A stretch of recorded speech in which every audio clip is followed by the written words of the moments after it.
prisoners. Give us the murderers that they're holding and all of the bad people, drug dealers, all of the bad people. Mr. Trump, viewed by NBC's Tom Yamas. Senate Majority Leader John Thune wants to make sure that congressional debate over Homeland Security funding doesn't tie the hands of federal immigration enforcement agents. We do not want these negotiations evolving into something that makes it harder to deport and detain dangerous illegal aliens that are in this country.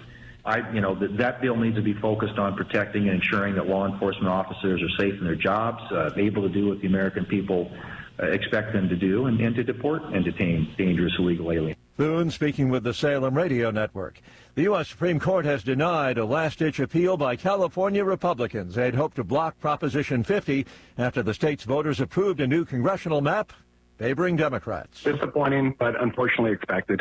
Will O'Neill is the chair of the Orange County Republican Party. This is the example where you have something that they say is legal, but it's wrong. We know that millions of Californians are going to be disenfranchised with these new gerrymandered lines. We believe very strongly that at least one of the districts was based on racial lines up in the Central Valley. But we certainly know that some of these lines were written and drawn specifically for politicians who voted for it. Larry Marino, Los Angeles. An emotional appeal from the family of Nancy Guthrie. The 84-year-old mother of Today Show co-host Savannah Guthrie was abducted last weekend.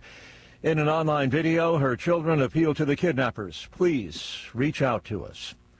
On Wall Street, Dow futures down 198 points. More on these stories at townhall.com. Listen carefully. Silver prices have experienced a historic surge, breaking above the $100 per ounce threshold for the first time, and industry experts predict silver could climb even higher. It's not too late for you to benefit from the surge in silver. Call Advantage Gold at 800-900-8000 to get our free gold and silver investment guide. Plus, you'll also receive a free copy of economist Ken Rogoff's book, Our Dollar, Your Problem. Debt is rising, currencies are under pressure, and investors are looking for real assets, not paper promises. That's why so many Americans are turning to physical gold and silver with Advantage Gold. Historically, when silver starts moving, it can move fast and aggressively. This isn't about guessing tops or bottoms. It's about understanding risk and positioning before momentum accelerates. Call Advantage Gold now at 800-900-8000 and find out how you can get a tax and penalty-free rollover for a portion of your retirement funds for 2026. Results vary. Consult your financial advisor before investing. Call 800-900-8000. That's 800-900-8000. Chinese President Xi Jinping has been busy working the phones. The two calls came in close succession. First, China's leader spoke to Vladimir Putin, then to Donald Trump. Vladimir Putin reportedly said to Xi Jinping, a leader who's never criticized his invasion of Ukraine was a good friend. And according to the Kremlin, their views expressed on the United States practically matched one another. They're all said to have discussed Iran, but no details were provided regarding specific comments. The BBC's Stephen McDonnell in Beijing. The Kremlin says it views exploration of the last remaining nuclear arms pact between Russia and the U.S. with regret, leaving no caps on the two largest atomic arsenals for the first time in more than 50 years. Fears now of a new START treaty, the lack of the treaty could mean another nuclear arms race. President Trump says Russian ally China should be included in any treaty. Beijing rejects that idea. Townhall.com. It's life in prison for would-be Trump assassin Ryan Ruth. His defense attorneys had asked for 27 years to give Ruth a chance at freedom, but prosecutors argued that Ruth remained unrepentant. Judge Aileen Cannon pronounced his fate in the same Fort Pierce, Florida courtroom where jurors found him guilty last September of trying to assassinate a major presidential candidate and other charges. Prosecutors said Ruth spent weeks plotting to kill Trump before aiming a rifle through shrubbery as the candidate played golf at his West Palm Beach country club. He was spotted by a Secret Service agent before Trump came into view. Acting as his own attorney for that September trial, Ruth tried to stab himself shortly after the verdict. I'm Jennifer King. An Arizona Department of Public Safety helicopter responding to an active shooter situation has crashed near Flagstaff, killing both the pilot and a trooper who was also a paramedic. The FAA says there was a post-crash fire. More on these stories, townhall.com.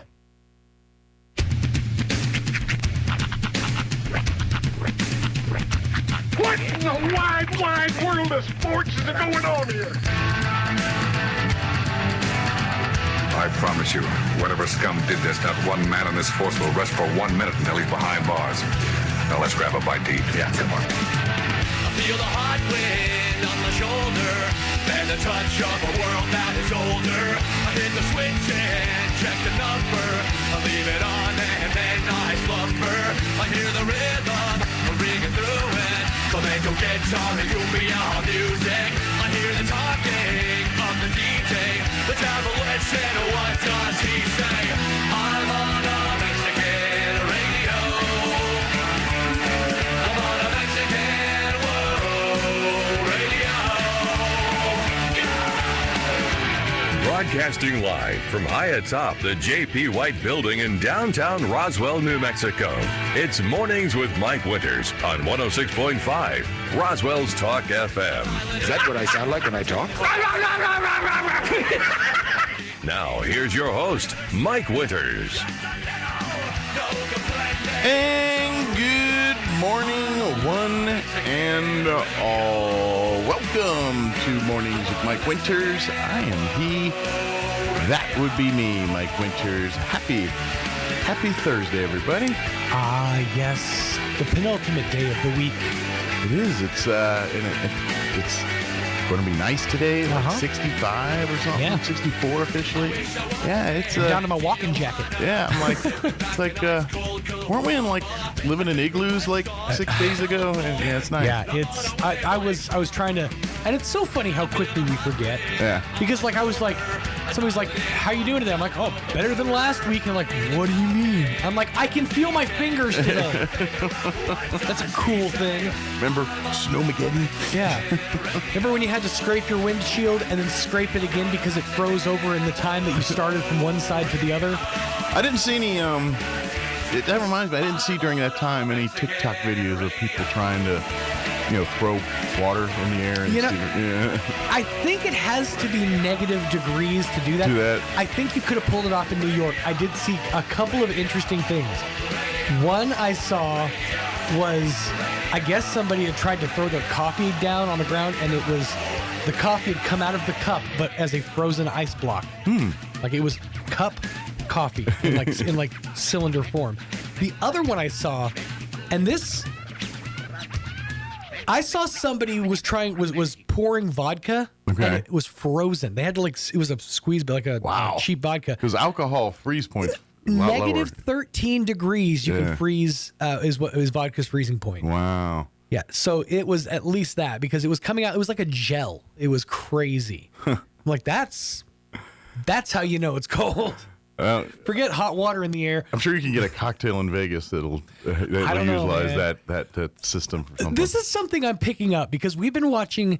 We have a chat group that's just all the Vegas stuff, and so we've been sending each other like videos of all these different things that we kind of want to try. But like every fancy dessert, there was like a list of like 5 or 6 of them, is just a chocolate shell or some kind of shell that gets either burned away or like just melted away to reveal something else underneath it. There's another one that's like the most expensive dessert in Vegas, and it's just like a fruit tart thing. Okay. But they take it and they put this like bubble over it, and then they fill it and they put a thing in it, hole in it, and fill it with smoke. Okay. So that when they bring it to your table, they pop the bubble and the smoke just comes off the. I'm like, yeah, all right, but that's like 30 cents worth of chemistry. Yeah, exactly. For like the most expensive thing on your menu. Yeah, I mean,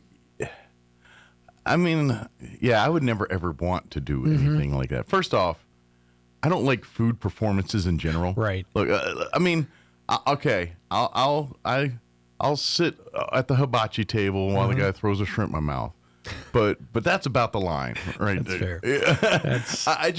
I want to eat my food. I don't want you to dance with me. Like I see those videos, like I you know how you hit into these string of videos and things from time to time, and I hit into a string of videos of like these, and they're always little people. I don't know why, and they come up with like these big massive steaks, and they start doing like with swords, which are probably just knives that are. And are cutting up the steak and all that. I'm like, I just want a piece of steak. All I can think is of those videos of the little person doing the thing, and the guy swats him off his shoelaces. And they're all different, and they're probably all AI. Honestly, I don't think I've seen any of these. I've seen at least a dozen of them. See, it's so funny what the algorithm does to people because we're so convinced that people, like, I'll give you an example. Right now, my algorithm, for some reason, is constantly feeding me the fact that you can get sushi-grade fish at Costco for, like, hella cheap. I keep seeing these videos doing, like, comparisons of Costco salmon to, like, sushi grade. I'm going to see a lot more of them now. Yeah. Well, I'll give you, because, same world, different boat. I got inundated with crab legs. And places to get crab legs. And this guy with sheets of pre-peeled crab legs. And I'm like, oh, that looks delightful. And I actually clicked on one because I was in a hospital room and there was nothing else better to do. You had time on your hands. And it is delightful. If you want, like, $400 worth of crab, and, like, I'm like, no. What am I, Yeah. That's the dangerous thing. Facebook gets me on this all the time. Yeah. There's two of them. One is I'll see like an ad and it's like it's a still of a video that's either like, oh my God, that's what she looks like now, or like I have to know more. So you click the thing and you're like, oh no, I am going to be served nothing but this and only this for 2 weeks. Yep. And the other one, and you're not gonna get me, Meta, Threads. I keep seeing these, and they do it on purpose. It's a genius marketing technique. They post something from Threads, but it's like out of frame. Right. So to see what, and it's usually pretty interesting. To see what it is, you have to click and download Threads. Yeah. And by the way, side note, this is at its core the problem with the caricatures memes that everybody's been doing. In order to do them, you have to basically give your likeness and your info to ChatGPT, either through downloading the app or through, giving it a photo, essentially. So it knows exactly what most people look like and can make real life and cartoon likenesses of them. Like my kid's mom's is spot on. I was like, you too, but it's just scary. It's funny you're talking about that. When I was in the hospital, and I don't know, maybe. Sometime during when I was sleeping, somewhere I was in there, or somebody, I don't know if someone was in my room talking a lot about Willie Nelson or something, because I literally, when there was the first part where I was feeling better enough, I was like, I'm going to sit up, look at my phone, see what kind of, trying to occupy the brain. Right. I got nothing but inundated with ads for Willie Nelson's weed tonic drink. It was literally, I never heard it. First I'm like, oh wow, that's crazy. And then, but I'm like, and another, and another, and it's, and another, and then I was like, all right, what is going on? So I started reading the comments, and apparently he's got some kind of line of. Well, he's got his own straight, like brand. No, this is like a cocktail, in a bottle. Like you literally pour like this tonic. I don't know if it's. I know it's hemp infused. I don't know if it's also alcohol infused. A lot of times those are just like strictly like the product like. But in this case, I'm guessing it's some wine cocktail-ish type beverage, and they showed a lot of people my age sitting at a table drinking. Well, there's a place in Vegas, funnily enough, that they actually have that. It's actually I believe the nation's only open air dispensary, but also consumption lounge. Okay. And they have a spot that's like a bar that mixes mocktails that don't have any alcohol in them, but are infused with like THC, for example. And it's still $30 a cocktail. Of course. And they still do all the fancy like smoke thing. Right. They're gonna zhuzh it up, but it's just if you want to enjoy a cocktail and not get sloppy. Yeah. I gotta be honest. The perfect drink out there is when those people that go crazy with the Bloody Marys, because you literally get an entire feast if you hit the right ones. I've seen ones with like burgers, chicken legs, and hot dogs. And trust me, I will be on the lookout for a good Bloody Mary while I'm there, because I respect a good, well-stacked, especially when you play balance games. Yeah. Like if you've got like an entire cheese pizza on one side, you're going to have to put like a thing of nachos over here to balance it out. See, I think if when you're maybe find that one of those Bloody Marys that literally got it's got got like 6 chicken strips. It's got a 2-month subscription to Disney Plus in there. And an egg sandwich. One egg sandwich, right? One of the fancy ones from the 7-Elevens in Japan. And a pickle. Top with a little sweet pickle. Extra dirty. That's right.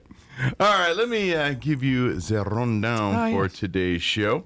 No one likes to come in this early in the morning, so we're going to replay a interview we had earlier in the month, or early back in it's February now.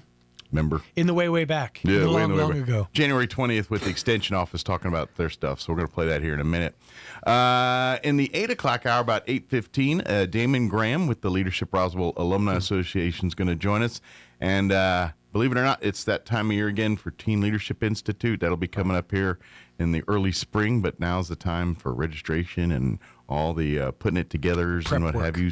So Damon's going to join us here in the 8 o'clock hour, tell us all about that. And then Crystal Noble with the Humane Society going to join us, give us an update on pets and everything going on over there at the thrift store. So very good. Plus the news is of the local, the national, and in between varieties. Sports, business updates, whatever else we can come up with for today's show. I don't know why that triggered it, but I think it's either last night or tonight. The Muppet Show. I watched it. Special. It was Did last you watch night. It was last night. Yeah. How was it? It's not like fun. It was. Well, it's just because they're trying to harken back and bring back the Muppet Show of the 70s and 80s. And they missed to me. Really? It was it. If it was more of a like the variety show of it was back then yes. But it was really just this big choreographed musical number from one rolling into the other. The crowbar celebrity That's here, disappointing. Crowbar celebrity here. The old men, I think, were like at the beginning, and I think that's the last I saw of them. It just that is disappointing. It was. I don't know. Like, I'll still give it a shot. Like but... you know how they had the story, and they kind of tried it. It didn't. I don't know. It missed the mark for me. It didn't seem like the Muppet Show, but to each his own. All right. Well, all right. That sucks. Yeah. It didn't scratch my itch. Right. That was just me personally. Yeah. All right. It is 17 minutes after 7 o'clock. Let's go ahead and get you up to date on the weather. I'm meteorologist Steve Hamilton with your Pecos Valley weather. Things look pretty good. We have high pressure covering all of the southwestern states, and we'll be in the low 60s for today's high. Lots of sunshine. Overnight down to about 30 and clear, and then a little bit warmer on Friday. We're hitting the upper 60s, and it looks like we'll keep the sunshine. Low 70s and a mix of sunshine and clouds on Saturday, partly sunny on Sunday, upper 60s. That's your latest forecast. I'm meteorologist Steve Hamilton. Thank you, Steve. Currently 26 degrees here in Roswell. Humidity is at 88% with winds out of the north at 3 miles per hour. Sunny today. Expect a high of 64 degrees. Winds will be out of the southeast at around 5 miles per hour. For tonight, mostly clear skies with an overnight low of 30. Southwest winds at around 5 miles per hour. Looking at your Friday, those temps just keep ticking up. Sunny, 67. You want to say 70, but they're not going to let you. Winds will be out of the southeast at around 5 miles per hour. Friday night, partly cloudy, overnight low of 35. Winds out of the south at 5 miles per hour for Saturday. They didn't want to do it either. Mostly cloudy, high of 69. Let's say it. It's going to be 70 on Saturday. Winds will be out of the south at around 5 miles per hour. Saturday night, cloudy, overnight low of 38. For your Super Bowl Sunday, mostly cloudy and 68. And then looks like now they've moved the rain chances Monday into Tuesday. A 20% chance of rain Monday with a high of 70. 20% Monday night and a 20% on Tuesday with a high of 72. 72, yay. Love those. And the rain chances. All sounding just delightful. All right. It is 20 minutes after 7 o'clock. We're going to take a quick commercial break, and then we're going to play our interview with the Chaves County Extension Office. Don't go away. You're listening to Mornings with Mike Winters. At Richland Motors, it's never been easier to sell or trade your current car, truck, or SUV for a newer model to hit the road in. Even if you don't purchase from Richland, they want to buy your vehicle for top dollar. But if you do buy from Richland, don't forget, they're the home of the powertrain warranty for life. That's a whole lot of confidence for you. See Richland for details. 2nd and Sycamore and 1309 Southeast Main. Artesia General Hospital presents Healthy Living Tips for the fall and winter seasons. As the days get shorter and the temperatures drop, keeping your family healthy takes a little extra planning. Start with the basics. Wash your hands often, especially after being out in public. And don't forget your flu shot. It's one of the best ways to prevent serious illness during fall and winter. Holiday gatherings are coming too. Enjoy the season without overdoing it. Choose vegetables and lean proteins first, then savor those festive treats in moderation. And with heaters running around the clock, your skin can dry out fast. Use a good moisturizer, drink lots of water, and consider adding a humidifier at home to keep everyone comfortable. Simple habits can make a big difference. These healthy living reminders are brought to you by Artesia General Hospital, ready to help take care of you and your family. Start the year strong with a home that's comfortable, efficient, and easy on your energy bills. The Right Fit membership program. For as little as $15 per month or $199 a year, you can rest assured knowing your unit is ready with biannual HVAC maintenance, as well as reduced dispatch fees, even in the middle of the night, plus a 15% discount on all services provided by Fulkerson, as well as preferred scheduling. Be ready for the seasons ahead. Become a Right Fit member with Fulkerson today. Call 575-319-9984 to find out more. Fulkerson Plumbing and Heating, proudly serving Roswell and surrounding areas. Looking to start, continue, or complete your higher education journey? Join the more than 6,000 fellow Greyhounds on their journey to student success. Eastern New Mexico University offers the most affordable higher education degree in the Southwest, and New Mexico residents can go to school tuition-free with the New Mexico Opportunity Scholarship. With online or in-person degrees, ENMU is the right choice for you. For more information, visit enmu.edu. ENMU, student success. That's what we're about. Ready, set, hurry on down to Tate Branch Roswell, where we finish first. Experience the Tate Branch difference here at Tate Branch Roswell, where business is done the Tate Branch way with honesty and integrity to deliver an exceptional customer experience. We have a huge selection of pre-owned cars, trucks, and SUVs that are priced to move and are backed with a lifetime powertrain warranty. It's all backed by friendly hometown customer service that puts you first every time. So don't wait. Head on down to Tate Branch Roswell right here at 2000 West 2nd Street and drive home happy today. Tate Branch Roswell. Come experience the world-class experience you have been waiting for. If you suffer from pogonophobia, you would not want to attend a party with the following people: Kenny Rogers, Santa Claus, Willie Nelson, the cast of Duck Dynasty, and 2/3 of ZZ Top. Here's Mike Winters. This morning from the Chaves County Extension Office, Tamara Schubert and Katie Wright back with us. Good morning, ladies. Good morning. How are you today? All in unison. We're good. It's funny. You guys went, because you guys were kind of sitting here before just going, boo. And then it turned on the mic like, hi. You know, the show on. Got a good face on. You look like you had a case of the Mondays today. It's the weather. It's finally cold. It is. It is. And now, like, they're talking snow and stuff this weekend. So I saw that. Yeah. No. We're saying, well, if it's going to happen, the weekend's a better time for the weekend is. And we do need the moisture. Yeah. Some build up before, Kids are not going to agree with us, but you know, the rest of us that actually have to do stuff, we're like, the weekend be fun. That being said, we need nice days because they're busy days with the extension office. First of the year is always a busy time with the start of new programs and things, extension clubs and things. It's just a lot of new during this time of the year. And now you got a new office, so it's even newer this year. Right. We're going to have new programs in the new office. Yeah. So first off, obviously, if you have any business, anything to do with the extension office, they are at the new location, the new home. Everything is there. So if you want to come sign up for classes or have show someone your pecans to find out if they're good or not, then that's where you go, the new home there. What's the actual address there at the... So it's 1610 Southeast Main Street. Yeah. And if you're familiar with the parking lot that houses I Associates and Senior Olympics, we're in that parking lot. And we're the biggest building on the southwest side of the parking lot. So we back up to the fitness trail that's there. Yeah, but all right down there, kind of in the county complex of buildings there. So if you need anything there, or if you want to sign up for 4-H or anything like that, that's where you go. You can go if you want to talk to an actual person face-to-face kind of thing.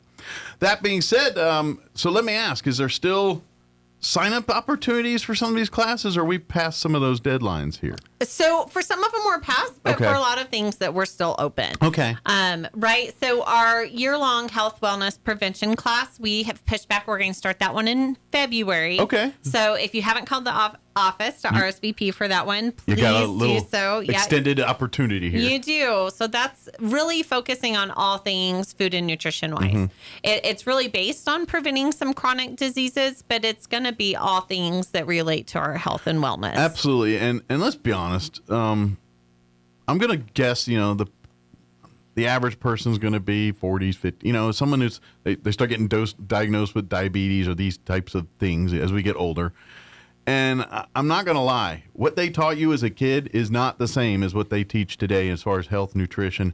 Gone are these food pyramids and just the things. Actually, the food pyramid's coming back. Is it? Okay. Yeah. It's different. All right. It's an upside-down topsy-turvy. Okay. So it's more, it looks like a food Jenga. You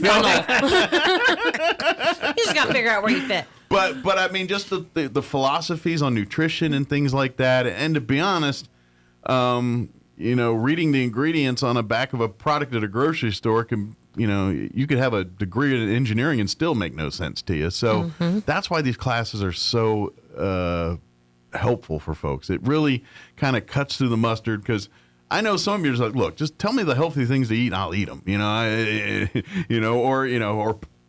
or you get the other way. It's like, oh, yeah, great, I'm in a life of eating avocados or whatever. And they're like, huh.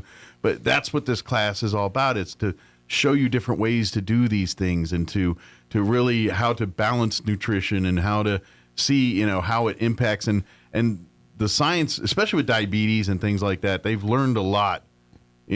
Food is a factor, but not always. It's not even so much what you eat, it's when you eat it and how you eat it, and that's where this class kind of helps with that kind of stuff. And yeah, and it's going to go through a lot more than just food too, but that is a big basis of it. So that one, signups are still going. We're going to start that one the first week of February. With our kitchen creations classes, which is our diabetes cooking schools, we do have 2 of those coming up. So we're going to have a face-to-face option starting in March. And that's really if you want to learn to find the best way to make, foods that, your pizzas and things that you think. Cauliflower crust. Yeah. That's where it's at. Finding alternatives to eat, fun things in a healthier way. Yeah, so it's going to go through how those foods do affect those with diabetes and kind of some fun recipes that they can try. So that's coming up. It's going to be Mondays in March. The in-person class is going to be at 11, so it's going to be over your noon hour. Okay. Right when you're hungry. Yeah. Well, yeah, right. That's the intent of it. Yeah. But we're also offering an online course this year, too. Okay. So if in-person's not available, online Thursdays obviously at no 1. food eating opportunities right. on the online You can watch us cook. Sure. And you can get the ingredients and join in with us online. Do it like a like back when Julia Childs came on TV and we start cooking next to her or something. Yeah, do that kind of. She's like, Julia Childs, who's that? Yeah. So they can sign the office now. Call the office now to get signed up for those one. Both of those do require some pre-registration, so we can have all the materials and everything ready for you. Yeah, that one, because there's, like you said, cooking, food involved, and so you need numbers. So you got to plan. Yeah, so the Extension Clubs will be hosting a junk journaling workshop. So it's a new craze that's going out there. So come join us. We'll show you the ins and outs of it. It's going to be February the 5th at 5:30 at the new office.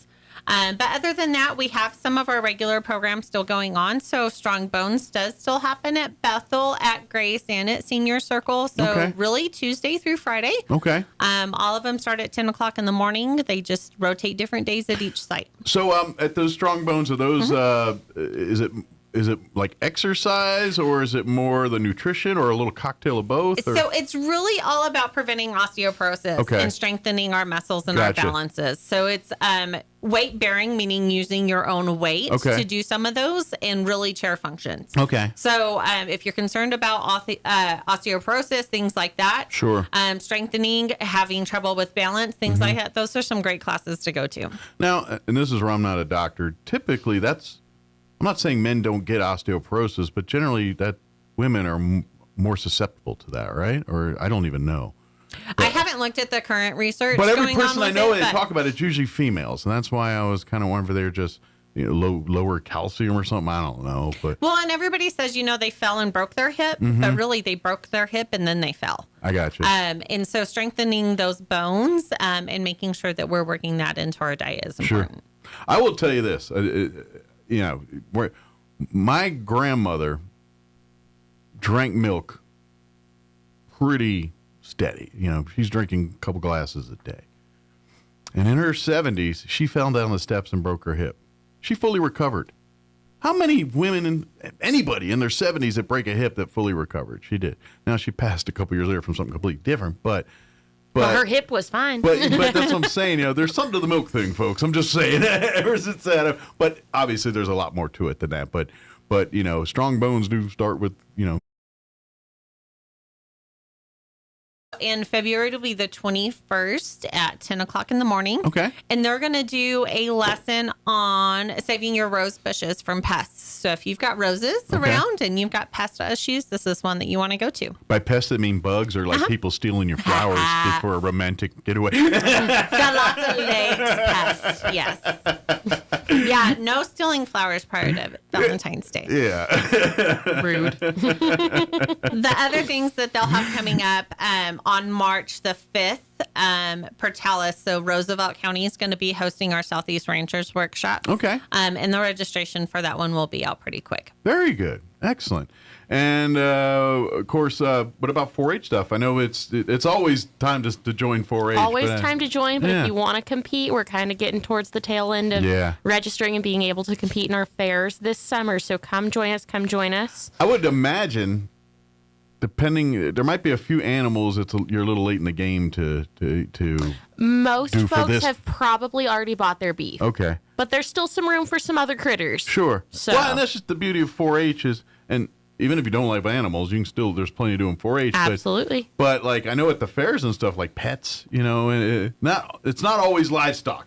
Right. Sometimes it's your pets. And I would even argue. We had a friend bring a salamander. Yeah.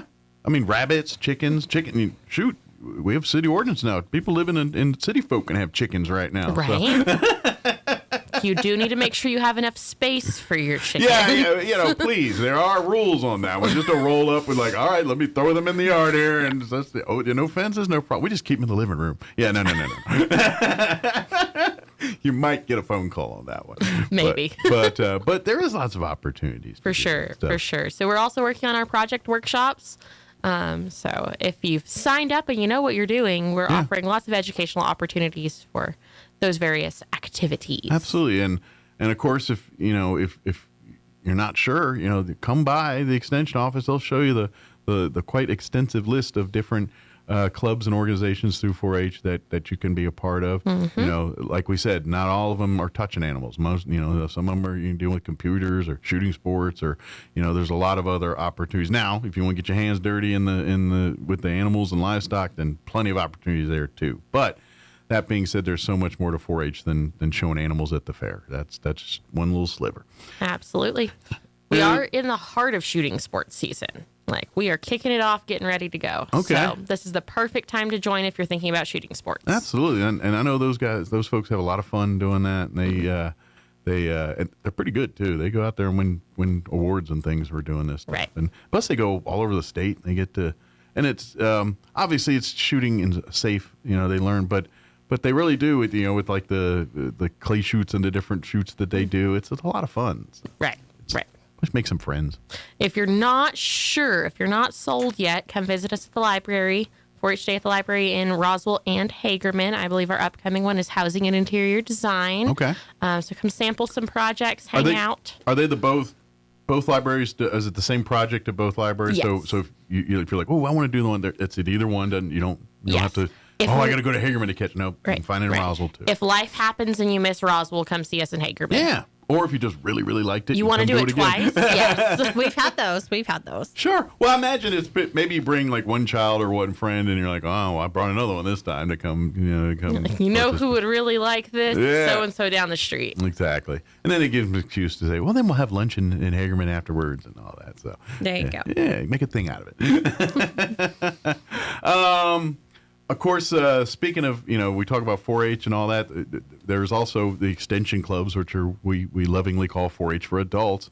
There's always now's a great time, beginning of the year, if you're interested in, if there's not one of the current extension clubs that meet your interests or desires, wants, then, pitch your idea. Maybe we can start a new extension club based on your interests. And if you already got a gaggle of friends that already do it, then, boom, instant club right there. Yeah. So we're up to 6 clubs in the county. Okay. 2 of our newest clubs. One is quilting and one is our sewing group. Okay. So we opened a second quilting group. So if they happen to have been on the waiting list. Quilters are popular. They are. It's that's a great. great skill to have. So they're meeting. So if you're interested in those, please do call the office. Mm-hmm. The other one is the new sewing club, and they meet the second Tuesday of every month at 11. Okay. So again, kind of over your lunch hour, come see us. But it's a great opportunity. And then if there's other people that are interested in particular topics or just want to make another club because they've got a group of friends, talk to us. And this, there's really a lot of different directions you could take this. Absolutely. I mean, for instance, maybe you're into playing chess or backgammon or bridge or something like that. This is a great, but you're like, well, I can't gather enough friends to play bridge, or or I love chess, but I'm playing the same 3 people. I want to play some new people. This is how an extension club gets formed: is just finding some people with a common interest here, and you might be surprised, like you find a bunch of people out there. Oh yeah, I'm glad you found it. I never knew that this, the sky's the limit on this. I mean, we talk about stamp collecting to. As long as we're not burning buildings down or nothing, maybe, flamethrower. No, all right, let's chill on that. But, things like that, I learned her lapidary last time we talked about this. Lapidary? Yeah, the polishing of rocks. Yes. You got a bunch of people that are into polishing rocks. I'm glad that wasn't a quiz. Yeah. Well, you know why I always remember that? Is because of the scene from Shawshank Redemption. Where he literally, have you seen that movie? You're speaking Greek. You've probably seen that movie, right? No? How have you not seen Shawshank Redemption? Never mind. You don't get to hear the story. Now you have homework. It really is a good movie. Well, you know what? You know what it is? You're not dudes. I think every dude has seen that movie, and I thought maybe just someone dragged you along to watch it. But I think I know what my husband's turning the TV to today. Well, I would say any man between 35 and 55. Shawshank Redemption's like their top 5 movie, in there somewhere. It's just like that. And I don't know how many, there's even jock guys that are like, what's your favorite movie? And they'll throw out Shawshank Redemption. There's always that one in there. I don't know if. What is it even about? You got to fill me in. It's okay. So it's based off a Stephen King book. Okay. And it was a short story called Rita Hayworth at Shawshank, and it's about a man who gets wrongly accused for killing his wife. His wife was cheating on him. And all men say, yes, I love this. Well, it's a horror movie. So he gets accused of killing his wife and gets sentenced to Shawshank Prison. Okay. And this is, and then he ends up in prison for most of his life. And so that's kind of this life in prison. And Morgan Freeman's like his buddy Sherpa that kind of but here's the whole deal. And I don't know if I want to tell you the rest because it's kind of a. You got to see it to watch it. Yeah. I mean, everyone else knows it out there. But anyway, what you think is about a man's life in prison is really this. It's a whole nother something. A whole nother something where he's, Okay. And it has a lot to do with polishing rocks. It all starts with lapidary and polishing rocks. Okay. We made the circle. But, he escapes from prison. I mean, but the reason the short story was called Rita Hayworth at Shawshank is because his first poster he used to hide his wall was a picture of Rita Hayworth from Okay. Now, the movie's just called Shawshank Redemption, but if you read the book, it's actually, I think you'd kind of like it if you sit down and watched it. It's a, do you like Stephen King stuff, or do you like? I like Disney. Okay. I like Goofy. I'm a hard audience. Okay. So, needless to say, you're not in that group watching Breaking Bad. No, can't say I am. Oh well, at least the one that got me this is when I still did the morning show in Artesia.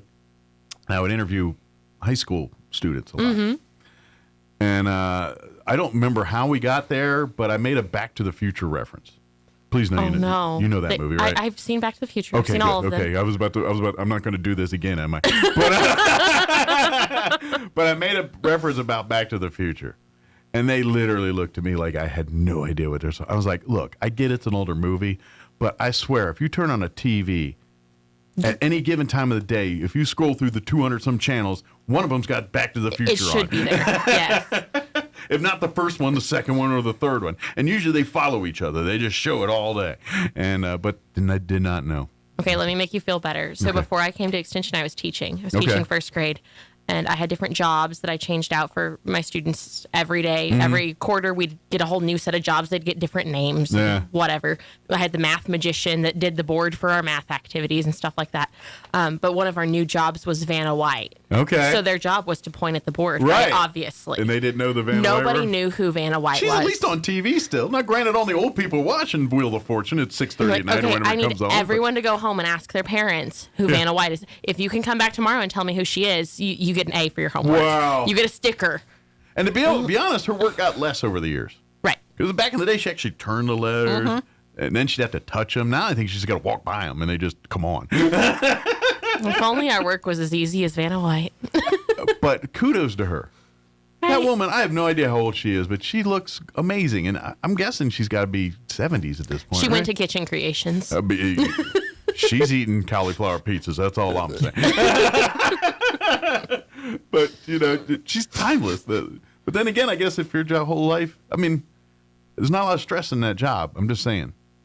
She probably used to do whatever she wants to for most of her life. And to be honest, I think like back even when Pat Sajak was doing it there towards the end, I feel like they taped a whole year's worth of episodes in like a couple weeks. So they literally work like 2, 3, maybe a month, a year. Mm-hmm. And I know Sajak was making millions a year, and I'm pretty sure she's not making Sajak money, but she's probably doing pretty good. She's probably right there with it. She's been there long enough. Like she was, man. Anyway, I don't know how I got on that rant, but yeah, those kids. How do you not know Vanna White? That's depressing. The thing is, none of their parents knew Vanna White either. That's really depressing. I had 2 of my 20 kids come back that knew the next day. Come on. Very sad. Teach your children about the classics. The classics. Vanna White is an American icon. She is. But here's the sad part. You ask guys my age, and they're going to think about Playboy. Probably. Because I don't know if y'all know this, but back in the 80s, she did a Playboy thing. Okay, we don't judge people by their past. It was very tasteful. It wasn't like the rest of it. It was tasteful. What a time. Guy in their 50s like, I know Vanna White. Very good. I took it way off the rails there.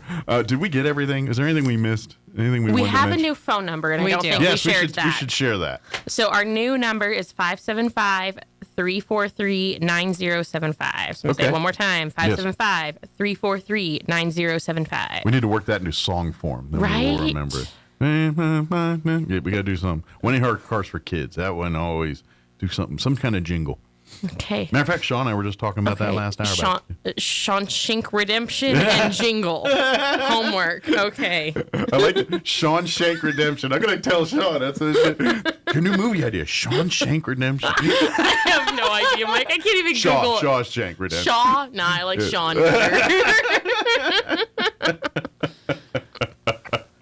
Very good. So call the number, which is 343-9075. Very good. And of course, you can find the Chaves County Extension Office on Facebook and all that. Mm-hmm. It's through NMSU. That's the kind of the charter of the Extension Office there. So if you type in NMSU Chaves County Extension, any word combination thereof, it should the pages should pop right up there. There's a couple different, because I think there's one dedicated period of 4-H stuff.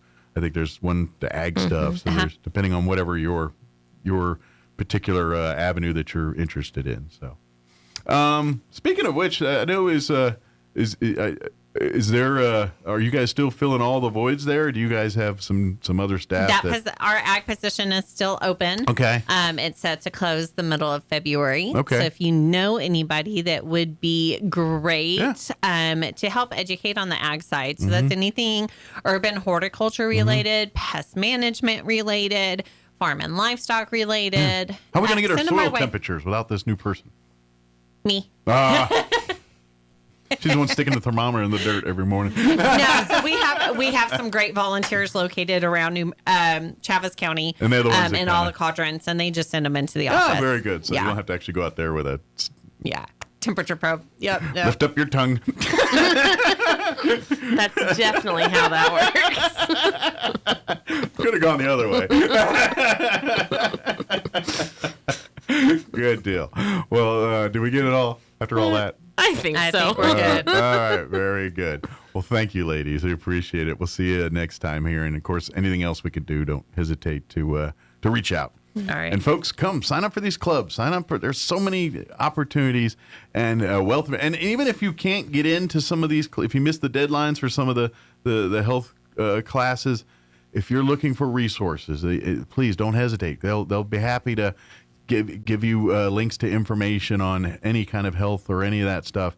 They've got archives of information stuff thanks to NMSU and that side of things, and they'll be happy to plug you into some of that stuff too. Absolutely. So, good deal. Thank you guys. Appreciate it. Thank you. We'll see you next time.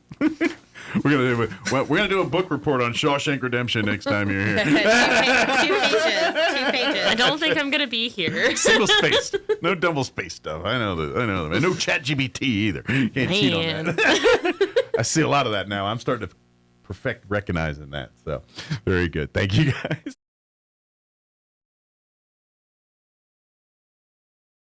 RN News, I'm Rich Thomason in Washington. President Trump is suggesting that federal agents enforcing immigration law could be a bit more gentle in their duties, using a softer touch, as the president puts it. He also says it was his idea to withdraw hundreds of federal agents from Minneapolis. The search for 84-year-old Nancy Guthrie is now into its fifth day. The mother of Today's Show co-host Savannah Guthrie was abducted from her Tucson, Arizona home last weekend. It's been a deadly helicopter crash near Flagstaff, Arizona.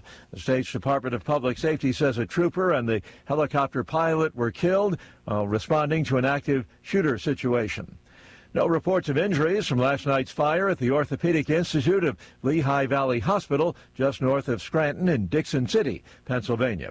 Dow futures down 153. More details, srnnews.com. No cameras, no actors, no crew. What Zvelka Vodka is calling the first big game ad created almost entirely by AI. And it airs this weekend. I'm Kim Commando for LinkedIn. For small businesses, every hire matters. Get $100 off your first job post with LinkedIn Hiring Pro at linkedin.com/Kim. The commercial stars two robots dancing with fake humans. The whole thing prompted into existence. Here's the kicker. The message of this AI-generated ad: be more human. Put down your tech. So now we've got machines lecturing us about unplugging. The spot came from the same AI studio that made that horrible Coca-Cola Christmas ad. Remember that disaster? So $7 million for 30 seconds about vodka. No humans required. You're watching the ad industry change in real time. Writers, directors, actors, all replaceable by a prompt. And if you think this stops at commercials, you're not paying attention. Robots just scored the biggest ad spot in America. Get my free newsletter at getkim.com. For small businesses, every single hire matters. But finding the right person can take time and energy you just don't have. That's where LinkedIn Hiring Pro comes in. It's like having a smart hiring partner that helps you focus on the candidates who are a great fit, so you can hire with confidence. I know firsthand how time-consuming hiring can be. You're running a business, wearing a dozen hats, and you're sorting through countless applications, trying to spot that right person. Posting a job is easy. It's the finding, connecting, and screening applicants that you don't have time for. LinkedIn Hiring Pro handles it all for you. Writing the job description, finding top candidates, even conducting AI-powered first interviews. Forget digging through countless resumes. Hire right the first time. Post your first job and get $100 off your job post at linkedin.com/Kim. That's linkedin.com/Kim. Terms and conditions apply. This is a total game changer. Don't miss out. Post your first job and get $100 off right now at linkedin.com/Kim. I'm meteorologist Steve Hamilton with your Pecos Valley weather. Things look pretty good. We have high pressure covering all of the southwestern states, and we'll be in the low 60s for today's high. Lots of sunshine. Overnight down to about 30 and clear, and then a little bit warmer on Friday. We're hitting the upper 60s, and it looks like we'll keep the sunshine. Low 70s and a mix of sunshine and clouds on Saturday, partly sunny on Sunday, upper 60s. That's your latest forecast. I'm meteorologist Steve Hamilton. It's time for the Chaves County Sports Report. Have a basketball score to pass along from last night. The Dexter Demons girls hoops team defeated Tularosa by a score of 52-47 to open the district schedule. So Dexter is 14-5 overall, 1-0 in district. They'll host Ruidoso Friday night at 6:30. And we've got girls-boys doubleheaders tonight, starting with Hagerman traveling to play at Jowl. The girls game kicks that off. It starts at 6. Gateway Christian will be hosting Dora in a twin bill. The girls start at 5:30. Dora's girls, by the way, are 15-5. Gateway Christian is 8-9. On the boys' side, Gateway is 8-11 overall, while Dora is 4-16. Other games on Friday night: NMMI at Tularosa and Dexter at Ruidoso in boys hoops. The sports report brought to you by DSI. Call DSI for all your office technology needs. I'm Eric Butler at Roswell's Talk FM 106.5. With the Wall Street Business Report, I'm Bill Alexander. The Washington Post laid off 1/3 of its staff Wednesday, eliminating its sports section, several foreign bureaus, and its books coverage in a widespread purge. The executive editor, Matt Murray, called the move painful but necessary to put the outlet on stronger footing. Spirit Aviation is seeking court approval from the U.S. Bankruptcy Court for the Southern District of New York to transfer 2 Chicago O'Hare Airport gates to United Airlines for $30.2 million, according to a court filing. In August 2025, Spirit filed for bankruptcy for a second time as it grappled with dwindling cash reserves and mounting losses. China will ban hidden door handles on cars commonly used on Tesla's electric vehicles and many other electric vehicle models starting next year. Officials said the policy aims to address safety concerns after fatal electric vehicle accidents where electronic doors reportedly failed to operate and trapped the passengers inside the vehicles. For the Wall Street Business Report, I'm Bill Alexander in Washington.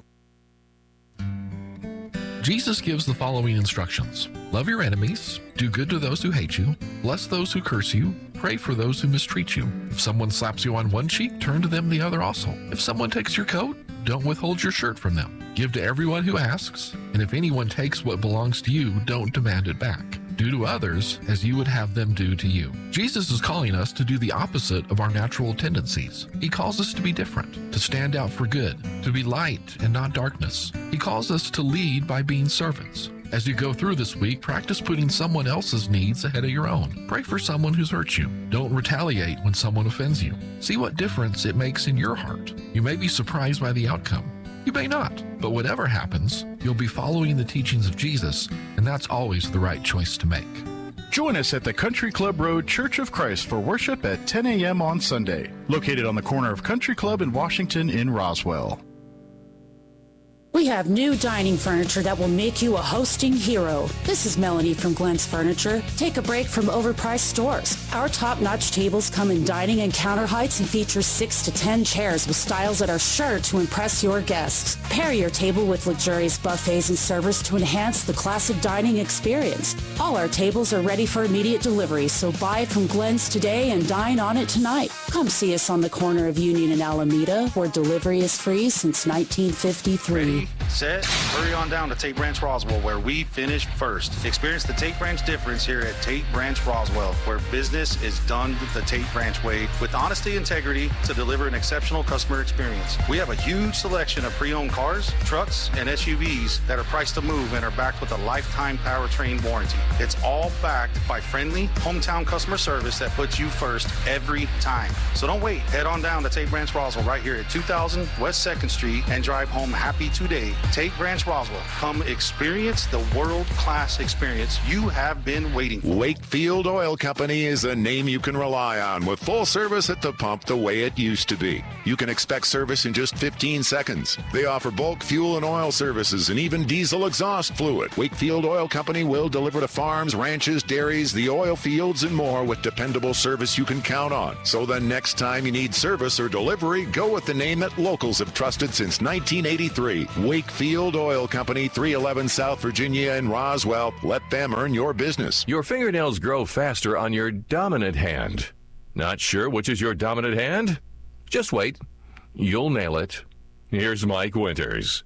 And good morning. It is 55 minutes after 7 o'clock. And then, hey, if you are in the need of a new vehicle, but you're trying to wait around on your tax refund, well, you don't have to. Roswell Ford has got the solution for you. Right now at Roswell Ford, you can buy a new Ford with zero down and no payments for 90 days. If you're still making payments on your current car, your truck, or your SUV, right now Roswell Ford will do whatever it takes to get you released, even if you owe thousands more than the actual trade is worth. So, and right now they've got massive savings on great selection of new Fords and quality pre-owned vehicles. So if you're worried about your credit, well, Roswell Ford, they've partnered with some of the most aggressive lenders, and they're going to push to get you approved with credit at great rates. Even with your credit is less than stellar, get great rates and terms, and Roswell Ford can do what it takes to get you in that vehicle. So you don't have to wait. You don't have to wait for your tax refund, and then the entire staff at Roswell Ford are going to make it a fun, exciting experience for you. It's supposed to be fun buying a car. I remember back in, like Dad, when I was a kid, and Dad, it was literally like the TV shows, Dad, the art of the negotiation, and they get all, like they're ready to get their war paint on, like they're getting ready for a football game on Sunday, because they're ready to go negotiate. And, it doesn't have to be that way. And the folks at Roswell Ford know that. So come on down. Now, if you like that, I'm sure there'll be a few sales reps that love to do the to and fro with you, but no, they want to make it a great car buying experience. So stop on by Roswell Ford, 821 North Main Street here in beautiful downtown Roswell, or call 575-623-3673. Or if you want to do a little window shopping from the comfort of your pajamas, go to RoswellFord.com and you can see the fine selections of vehicles right there. So, but swing on by to Roswell Ford here today. Stick around next hour, about 8:15 or so. We're going to have Damon Graham back with us with the Leadership Roswell Alumni Association.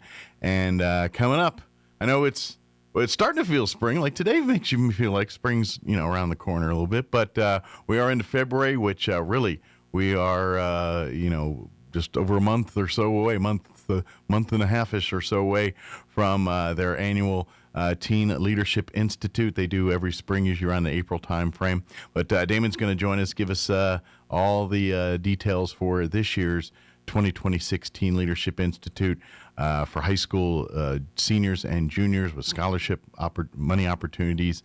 They're always looking for volunteers and other supporters as well. The more money they raise, the more scholarship money they can get out. So if you're wanting to donate to the scholarship fund, Damon can tell you about how to do all that too. So we'll talk with Damon Graham next hour about Teen Leadership Institute for 2026.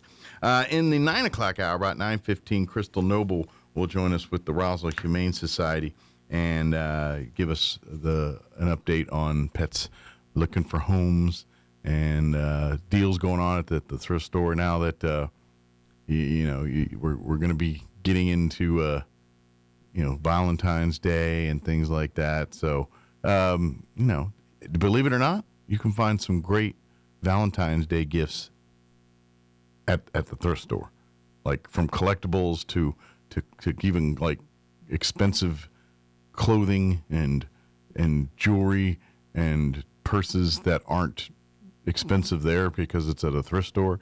They got all kinds of great stuff like that too. And the cool part is every dime you spend there goes right back into the taking care of these animals and making sure all their needs are met. So it's really a win-win. And by the way, if you're always looking to donate items, the Humane Society's always accepting stuff. My request is that you go ahead and get in touch with them, especially if you got big items like furniture and things like that. But just don't leave stuff out front. They tend to have issues with stuff going on over there with, stuff like that. So for safety, security, give them a heads up, and they can even come get it and things. So if for like furniture and stuff you can't, they can come get it. But just call them. They'd love to help take it off your hands and be a great way for you to help and give back. So, all right, it is closing in on 8 o'clock.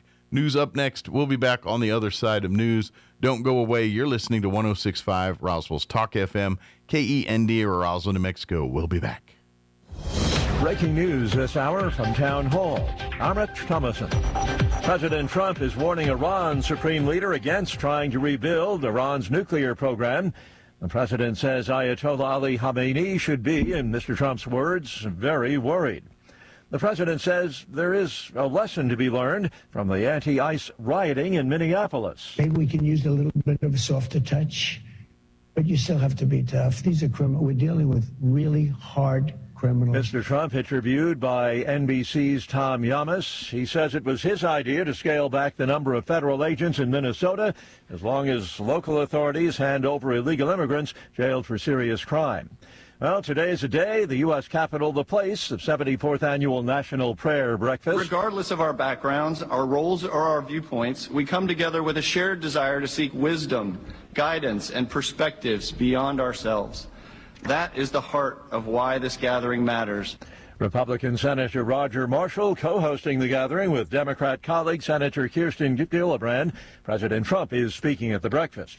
Family of 84-year-old Nancy Guthrie, she was kidnapped from her Arizona home last weekend, appeals for her safe return. Her daughter, the Today Show's Savannah Guthrie, and her siblings posting a video to Instagram appealing to the kidnappers. We are ready to talk. However, we live in a world where voice and images are easily manipulated. We need to know, without a doubt, that she is alive and that you have her. Savannah describes her mother's health as fragile, adding that she is without the medication she needs to survive. On Wall Street, the Dow is down 299 points, while the NASDAQ is off to 57. More on these stories, townhall.com. Here's an important message from the Diabetes Solution Center. Do you like pricking your fingers to test your blood sugar levels? No one does, but it's important to maintain your health. And now, by wearing a small remote device called a continuous glucose monitor, or CGM, you don't need to prick your fingers anymore. It's easy to use and helps you make more accurate diabetes treatment decisions. If you are testing your blood sugar 3 or more times daily, injecting insulin, or using an insulin pump, call the Diabetes Solution Center right now. And if you have Medicare or most major insurance coverage, you may be able to get a new CGM at little to no out-of-pocket cost. Shipping is free, and we'll even bill your insurance company for you. If you are testing your blood sugar 3 or more times daily, injecting insulin, or using an insulin pump, call the Diabetes Solution Center right now to learn how to end the painful finger sticks and get your own continuous glucose monitor, or CGM, at little to no out-of-pocket cost. After a false start, the Winter Games are underway in Italy. The 2026 Winter Olympics have opened competition with the first curling matches in Cortina. A power outage moments after play began briefly halted the action on Wednesday night and delayed training for men's luge at the nearby sliding center. Fans at the curling center cheered when lights returned and play resumed. The mixed doubles curling tournament began 2 full days before the opening ceremony. I'm Gethin Coolbaugh. Negotiators from Moscow and Kiev are holding a second day of U.S. brokered talks in Abu Dhabi. The discussions come amid increased Russian attacks on Ukraine's power grid and follow a spike in civilian casualties. Ukrainian President Zelensky is urging allies to pressure Moscow to end the invasion, which was launched in 2022, emphasizing the need for security guarantees to prevent future Russian attacks. Townhall.com. Tenants facing high costs are turning to rent now, pay later services. Those services like Flex and Affirm allow renters to split their rent payments, which they say will help them to manage cash flow. However, consumer advocates warn the products often act like short-term loans with high fees, sometimes leading to triple-digit interest rates. And critics argue these services don't solve the issue of affordability in the rental market and may lead to much higher rents. Jason Walker reporting. Elon Musk has an ambitious plan for putting data centers in space and then running those data centers on solar power. To help him reach his goals, he's merging SpaceX with his AI business, and he plans to raise big money in the stock market with an IPO later in the year. More on these stories at townhall.com.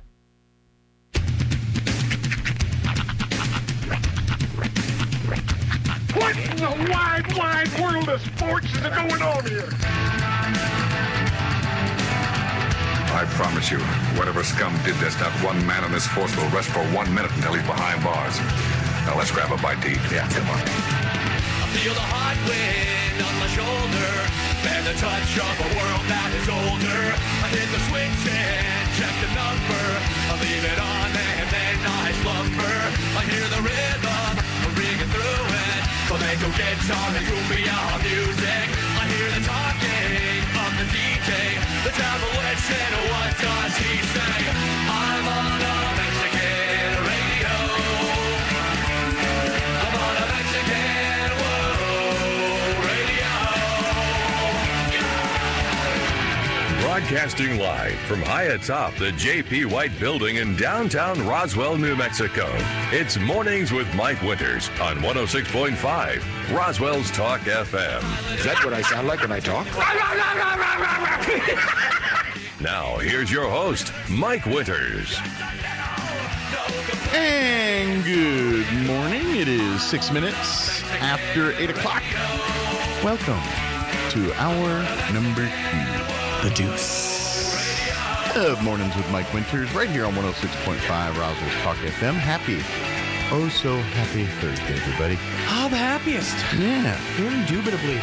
I have to go get my tickets still, and also my fancy attire. But I got a hot date this weekend. Oh, yeah, for the daddy-daughter dance That's at right. the Recreation Center. Mm-hmm. Daddy-daughter dance coming up this Saturday. Get your tickets now. I'm pretty sure you can get them at the Rec Center, although I would just recommend getting them online. I'm going to try to do that myself, although I'm kind of inept when it comes to those things. But, yeah, Rhiannon's real excited about it. Awesome. So this is like how many years? Like what age did you start bringing her? Do you We've remember? been doing this since I want to say we started this in like her kindergarten year. Okay. So this would be like our 7th. Okay, very good. It's been it's become just like a long-standing tradition for us. Like I don't have a daughter, so I'm just was curious. What's like do you get like adult daughters when dad's going, or is it mostly just you? How like what's the gap usually? I think they said the oldest is like 17. I think is the last year that you can technically go as daddy-daughter duo. Although I'm sure that nobody's gonna balk or anything. Well, this is why I would say exception to the rule. Like what if they started this when the daughter was like 6 or 7, right?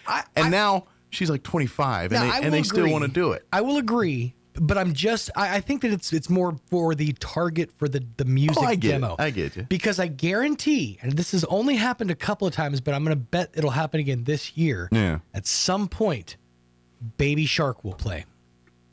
It's just it happens almost every single year. Yeah. It's funny though because Rhiannon, like there are certain ones that she looks forward to. It's all the dances that tell you what to do. Yeah. So like she loves the Cupid Shuffle. Sure. She loves the Cha-Cha Slide. I mean, are they still doing like chicken dance and? Oh yeah, the little play the chicken dance. The hits, the old school. Yeah. Electric slide. We were driving the other day and just kind of apropos of nothing, she just kind of mentioned this. She goes, "You know what song I love most from the dance?" I said, "What song?" And she goes, "Let's Go to Work." And I had to think about it. I'm like, Cha-Cha Slide. Got it. Let's go to work. Okay, now left foot, left stomp. Right foot, left stomp. Yeah, so those are the dances that she really, really enjoys the most, I think, are the ones.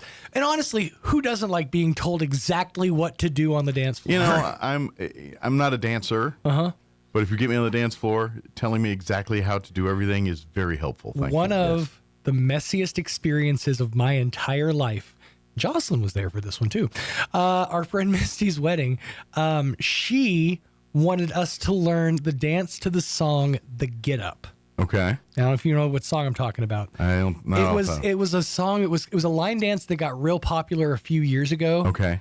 Gonna do the dab and down. Oh yeah. Okay. Yeah, that song. Okay. So we learned. I mean, we had like a whole rehearsal where we learned the dance and we went over it and over it and over it. And I think we did a serviceable job. At least those of us that remembered the choreography. I'm not including myself. I remembered the first like 4 steps, and then I'm like, I'm just going to follow what you're doing. Yeah, I can only remember 4, and then you got to repeat, rinse and repeat. It was kind of a mess. But the other thing is, and this is what happens at the daddy-daughter dance too, is whilst they are telling you what to do, they don't always tell you in which direction to turn. So you get people who are going this way and who are going this way, and then there's a whole line of people over here that are doing their own thing. Yep. And it's kind of like watching a very slow, like, Space Invaders. Okay. Because, like, groups of dancers will, like, invade each other's space, and we're like, oh, we need to cha-cha away, sorry. So that kind of reminds me of, like, because I am of the age where they taught you square dancing. Right. In elementary school gym. And were you? You know what my experience with that is? Yeah. You're going to love this. Yeah. The Wonder Years. Okay, There was like 4 episodes where they were doing square dancing. And I remember those episodes. That's my experience with square dancing. Okay, well, I lived the Wonder Years of that. And put it this way. It was a traumatizing experience to what 8-year-old young Mike, whatever age it was when they in elementary school. So we spent weeks on square dancing. What got me through square dancing was we were doing parachutes afterwards. All right, the next chapter is parachutes, and I was excited about parachutes. But square dancing, and they're doing the whole, the do-si-do. They're teaching us to swing your partner. I'm a little. I mean, back then I wasn't fat yet, so I was a tiny kid, man. I'm not a big kid, and so they would pair you up with your square dance partner, and I got paired up, and I remember her name to this day. One Felicia Martin. Okay. Felicia Martin. Felicia, if you're listening, what's up? Felicia, put it this way, it'd be like a person holding a teddy bear. Kind of like your partner matchup. Okay. Here's the thing. I'm a little tiny, and she was. And they reference this in the Wonder Years 2 feet taller than me, 3 feet wider than me. Women develop sooner than young boys, and like they hit puberty sooner, and so you end up with size discrepancies. Right, and that's a problem. You went from the one extreme spectrum in the class to the other, pretty much, and put us together. Right. And I got swung into a wall. I got do-si-doed into. Thank goodness there was some of the padding on the wall, because that broke my. I almost took out. You know how and it was a multi-purpose room, and you know how in the multi-purpose rooms back in the day the tables folded up into the wall. I about knocked that thing off the hinge by getting shot into that thing because she do-si-doed my butt right into the. It was wrestling. It was not square dancing. All I can picture. Is Bernice. Yes. From Dodgeball. You know what? Damn you, Bernice. It was kind of in that vein. I'm sure Felicia's a lovely woman now. I don't know. But back in it's like I said, 3rd grade. Women hit their growth spurt sooner. Matter of fact, I watched a 15 things you didn't know about the Wonder Years thing recently, and they were talking about that. How Danica McKellar grew up and was like a full 1.5 feet taller than Kevin Arnold's character at Fred Savage, and so it was they were incongruous, right? So they actually had to split the couple up for a while and let them do their own things. And so that's a fact of life. Boys, we hit our growth spurts harder, but we hit them a lot later. you know? You know, it's when you talk about Winnie and all that stuff. Mm-hmm. I'm sorry, because the last really thing I've seen Winnie like recently was that episode of Impractical Jokers. You ever seen that episode?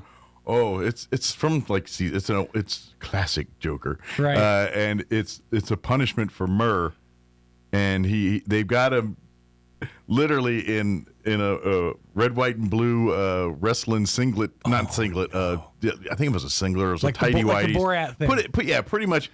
They oiled him up, and they told me he was going to do some kids wrestling thing. And he walks into a room, and he's being interviewed by Winnie. By Danica McKellar. Who's man. in real life a genius. Right, of course. She's a rocket scientist and mathematician, I think. I don't know how much she knew. Certainly he didn't know anything. And it's a butt awkward encounter. And I'm sure it's one of those, he was his like childhood crush. Yeah, it was because she was everybody's childhood crush. It was just a really butt awkward moment. So I just think of that thing every time. But yeah, no, I follow her on social, and so every now and again I'll just be greeted with like math quips. Yeah, she's a full blown nerd. Yeah, but you gotta love it. Her and Mayim Bialik, depending on how old you are. Blossom and or Amy Fairfowler. She did have her own show on Fox for like a season or two after Big Bang Theory, and she kind of ran a coffee cat shop or something. Oh, I vaguely do remember that. Yeah, but it was one of those that just like fizzled out and just didn't really go anywhere. And then the Jeopardy thing kind of went down. Oh yeah, she did. That was like controversy there because it was between her and Ken Jennings. Jennings, who we all know who won. It's so weird that like there's an entire generation of people who didn't get to live through the Bob Barker Price is Right years. Sad. And when you think of the iconic host of the Price is Right, they're thinking about Drew Carey. Yeah. It's like, what? I gotta be honest. Hurts my brain. I can count the number of Drew Carey Price is Rights I've seen on one hand. Same, and half of them were prime time. Yeah. Because they were like a celebrity was going to be on there. I kind of wanted to see. Yeah, I just like even time I turn it on, I'm like, oh yeah, he does it. It's weird. Yeah. All right, of course, you're not the guy to ask either. I'm curious of any of the old G models, like some of the Barker Beauties. Are they still hanging out? I gotta imagine that a lot of them, well, number one, are probably living off of lawsuit money. Yeah, I'm sure there was a lot of NDAs. But they were kind of famous in and of their own selves. Well, some of them kind of got their own fame because of like breaking away and then making allegations against the show. Controversy and everything. Yeah, that's a great question though, because there was a few. I know they still do have like the models and stuff, but let's see, whatever happened to Barker's Beauties? Like, are any of them still associated with the show? I stand by the fact that if I die, I need you to clear my search history because it's just gonna look weird. Hey, but you're dead. It don't matter. No convictions possible. It's a reputation thing. Largely departed after the show's acquisition by Pearson Television in 2000. Leading on to new careers, many later speaking positively about their time despite the controversies. Basically just kind of broke off and did their own thing. All right. I thought... there we go. Diane left in 1993, later suing Barker. Janice Pennington and Kathleen Brady, they were the kind of the famous ones. Let's see. So I thought a few hung around even into the Drew Carey years. Kathleen Bradley wrote a memoir backstage at The Price is Right. Anitra Ford became a successful photographer, poet, artist, appearing on the show. Gah! Okay, sorry, this is Diane Parkinson now. Wow. Barker's Beauty doesn't hold up. Have your pet spayed or neutered. Just kidding. Aw. But yeah, so they just kind of broke off and did their own thing. Interesting. Yeah. I seem to remember like a few of them still working when Carey was. I'd imagine that they still broke off and did their own modeling thing. Yeah. I think they still do have like show like people who do the thing, but I don't think they're like models necessarily. I think they even have a few guys that go out there and kind of do the the hand model thing. I could have done that. I'm telling you, you have beautiful hands. Their size, perfect. Sandwiches look so huge in these hands. Matt LeBlanc and Dangle. That's right. His hand is your hand. Oh wait, that's my hand. Didn't Wasn't Jason Alexander in Seinfeld a hand model for a couple episodes too? I think they did an episode about a hand. Because I seem to remember him I seem to remember him doing there was some Seinfeld episode or two of dealt with that too. So it's a big career. It's a big field, career field, hand modeling. It sure is. Hey, got a whole lot of things. That's right. So, all right, we ought to get the hour going. Like I said, Damon Graham with the Leadership Roswell Alumni Association is going to join us, talk about Teen Leadership Institute 2026. And then, that's this year, right? Yeah, we're going to do this. And then after that, we'll get you update news and all that. So before we do any of that, let's take a gander at your weather. I'm meteorologist Steve Hamilton with your Pecos Valley weather. Things look pretty good. We have high pressure covering all of the southwestern states, and we'll be in the low 60s for today's high. Lots of sunshine. Overnight down to about 30 and clear, and then a little bit warmer on Friday. We're hitting the upper 60s, and it looks like we'll keep the sunshine. Low 70s and a mix of sunshine and clouds on Saturday, partly sunny on Sunday, upper 60s. That's your latest forecast. I'm meteorologist Steve Hamilton. Thank you, Steve. Currently 32 degrees here in Roswell. Humidity is at 82%. Winds are calm at the moment. Sunny today, 64. I think we're done, at least for now. I mean, it's New Mexico. Next week it'll be 2 again. But for now, it's going to feel spring-like for the next, at least in the next week. With even if we do our rain dances, wash your cars this weekend. I know it's a busy weekend with the Olympics and scout stuff and Super Bowl, but get your car washed. That'll guarantee a rain on Monday. But for today, sunny and 64. Tonight, we're looking at mostly cloudy skies with an overnight low of 30, 67 for a high on Friday under sunny skies. Winds will be out of the southeast at around 5 miles per hour. For Saturday, they don't want to say 70, so they're going to say 69, but you and I know it's 70 on Saturday. It does say mostly cloudy, though. Southeast winds at around 5 miles per hour. For Super Bowl Sunday, mostly cloudy, 68 for a high. So should be just fine if you're going to be grilling and throwing the ball around out back and all that. But Monday, they are talking about a 20% chance of showers for the after 11, so after lunch. Mostly sunny and 70, and then 20% on Tuesday with a high of 72. So all this looking pretty good to me. No complaints there. All right, it is 21 minutes after 8 o'clock. We're going to take a quick commercial break, and then we'll talk with the folks from the Leadership Roswell Alumni Association, talking about this year's Teen Leadership Institute. Don't go away. You're listening to Mornings with Mike Winters. Hi, can I help you? I'm here to make hot your home. You're not Fergie's. I have right tools for a job. Well, you may have the proper tools, but do you know how to use them? I learn on Croatian YouTube. Oh no, baby. Just because they have the equipment don't mean they can get the job done.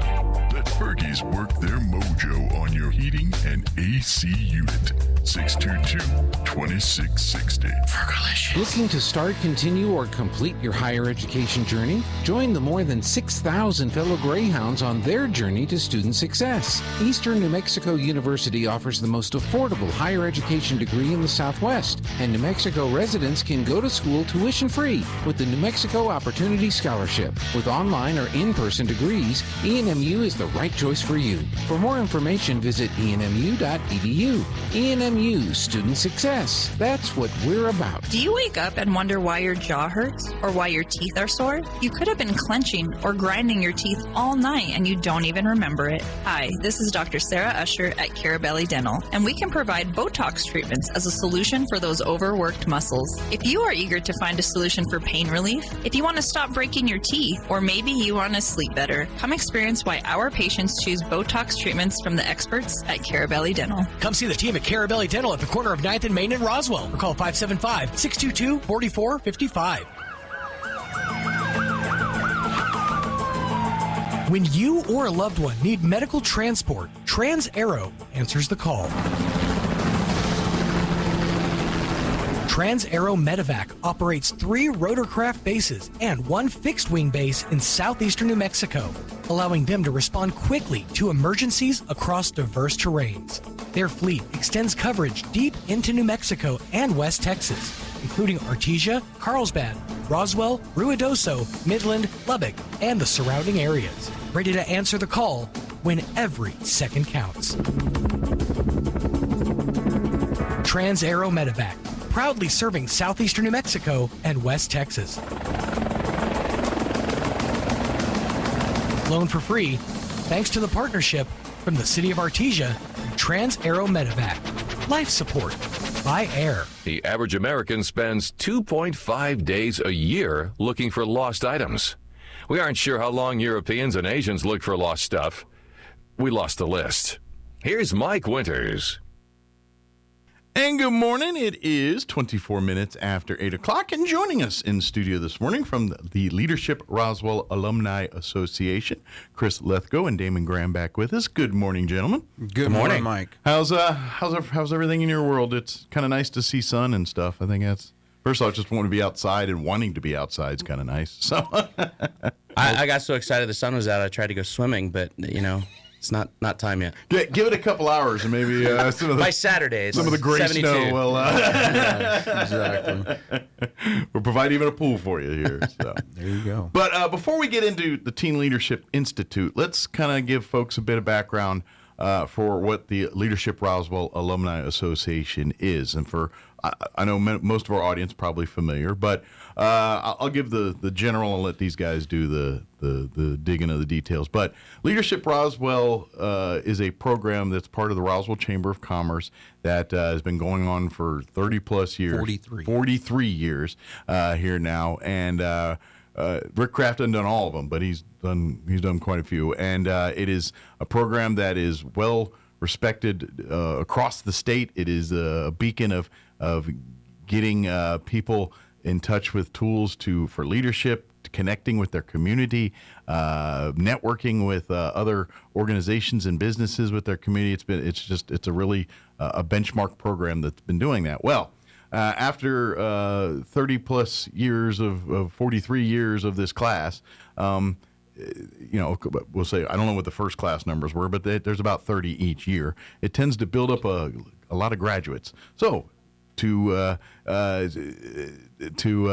of keep the things you are taught, the things that we learn in Leadership Roswell, there's the Leadership Roswell Alumni Association, and their main focus is to support the program. But they are also a service organization in and of itself, and they work. It's in the leadership vein. They do help support and try to work and pair with other nonprofits to help those organizations. But one of the tentpole passion projects of the Alumni Association is the Teen Leadership Institute, which is an annual event. And I'll kind of let you guys fill in whatever nooks and crannies I kind of left out there. Certainly. No, and Mike, we appreciate the platform to visit with you about it. Leadership Roswell Alumni Association, like you said, it's a board that brings the alumni from the program in and keeps the ball rolling. Mm-hmm. A lot of the leadership skills that you're fostered in the Leadership Roswell program, if you don't keep it sharpened, it's going to go away. Yep. So we use the Alumni Association to keep the ball moving, keep those that are involved engaged. And we have several programs. Teen Leadership Institute is one of them. We also have the Candidate Forum, which we just had a couple of months ago, bringing local candidates in together, putting them in a forum type situation, asking them questions so the public can find out who they're voting for. Yeah. By the way, usually about 90% of the candidates that are competing in a candidate forum are alum of Leadership Roswell, and that is very true. Yeah.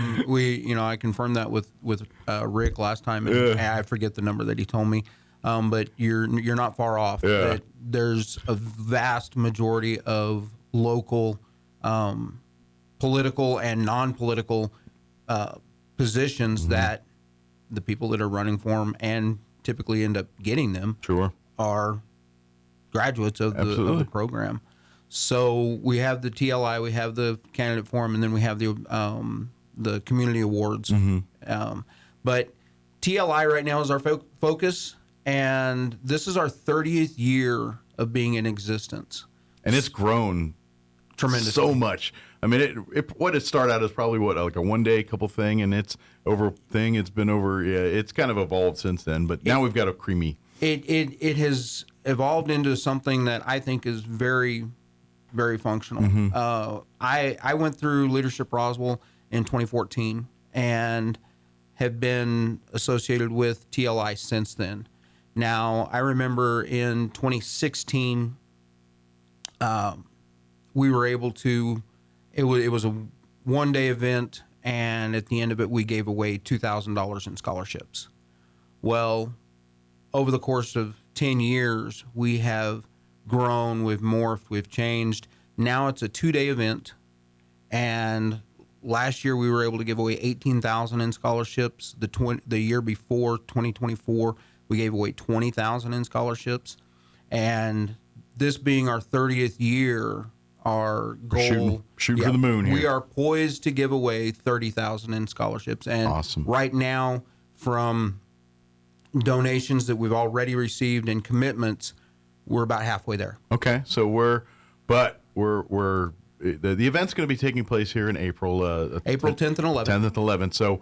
So we've got about a month plus here, but we really could use support. If you want to get involved and really support the program, making a donation towards the scholarship. Now, for the actual the actual institute itself, it is for high school seniors and juniors. Correct. And high school juniors are, if they come as a junior, they are more than welcome to come back for a high school as a senior to do it again.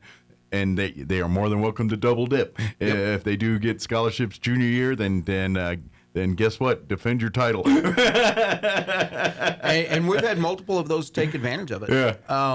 In fact, my son was in it last year and walked away with a scholarship and learned a lot. Sure. In fact, he was very excited. He's senior this year. He's planning on going into the welding program at NMUR, and he's like, you know what, Dad, taking these skills and the thought processes that I developed from this.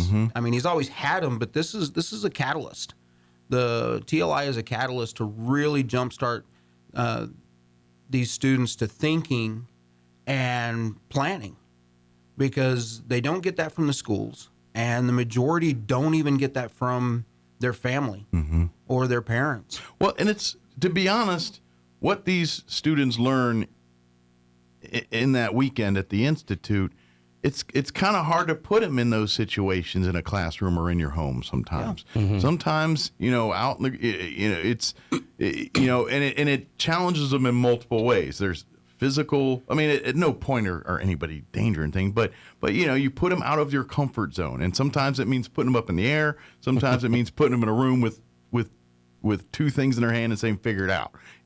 That's what this is all about. And so through that process of how to overcome the obstacles presented, that's where the leadership starts to show and develop and learn, and it's in an environment where they can screw it up. Yep. and learn from that lesson too. And there's a lot of self-reflection. Yeah. Figuring out where they fit in a situation and how they can best make the situation better. Yeah. Because it's not always you're going to be the leader. You have to recognize your skill set, what you bring to the table, and how that fits into fixing the problem, coming out with the best solution, whatever it is.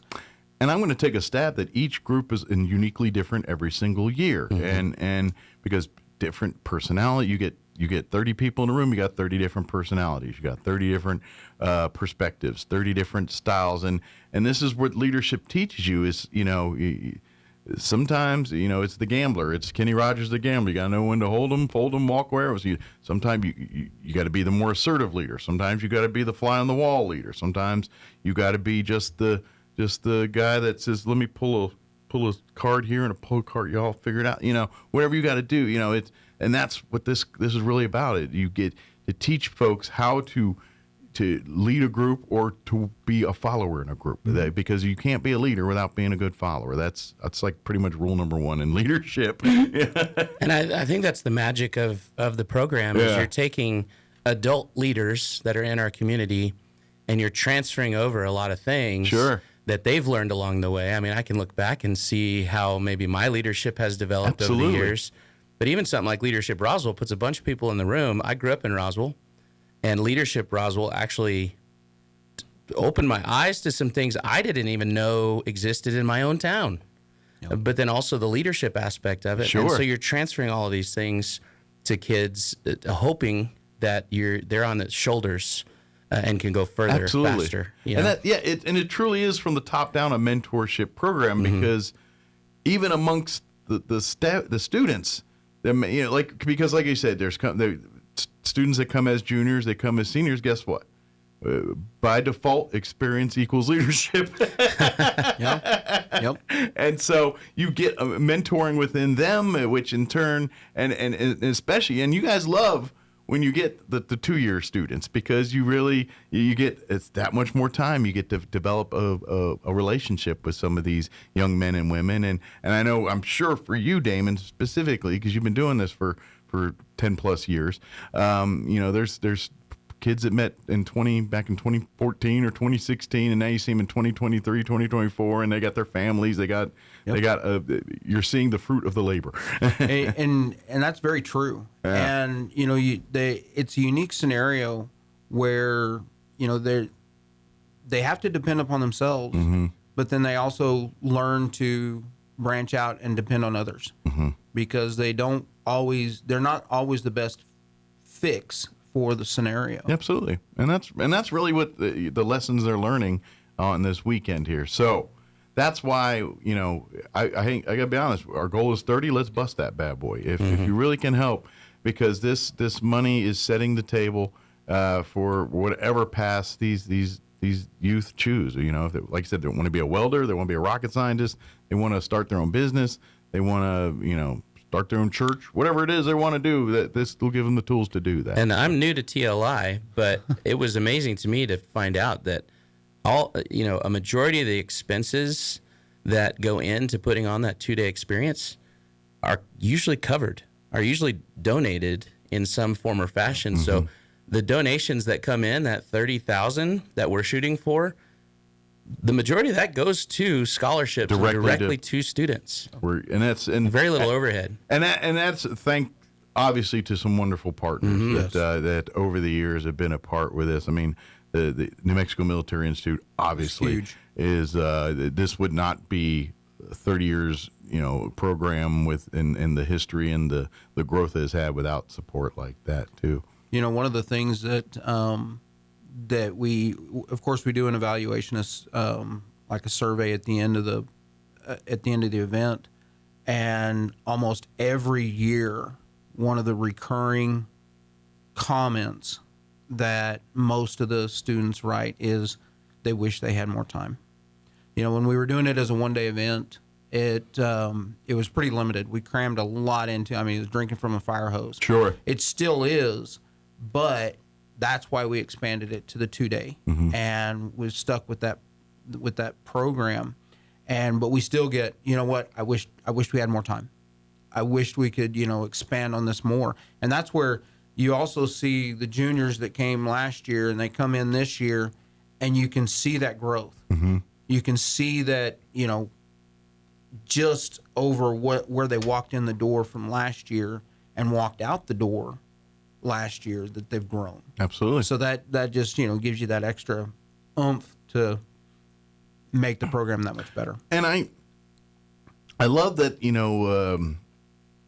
because regardless of what their paths are, dreams are, this really is catered to that. And obviously there is a lot of high school seniors and juniors that are still figuring out in this world. I'd say more are than aren't.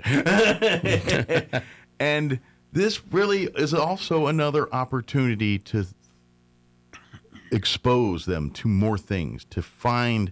The only way you're going to find your niche is if you throw a lot of stuff at the wall and see, what you like and what you don't like, and what draws to you, what repels you, and this provides that, the good and the bad. Like, they might get in there, but this is really not for me. But at least we know that now, and now we can. But so if you have someone really looking for direction, this is a perfect opportunity to maybe, let's see if we can start that process. It's very inspirational, but I also love that all of those skills and things that they're learning are transferable. Mm-hmm. So whatever they're wanting to do in life. Yeah, absolutely. It's just like, the New Mexico Military Institute. Yes, they use a military program. They've got a program that's it's down to a science, but the end game is you don't have to set day one in the United States or any other military for that matter.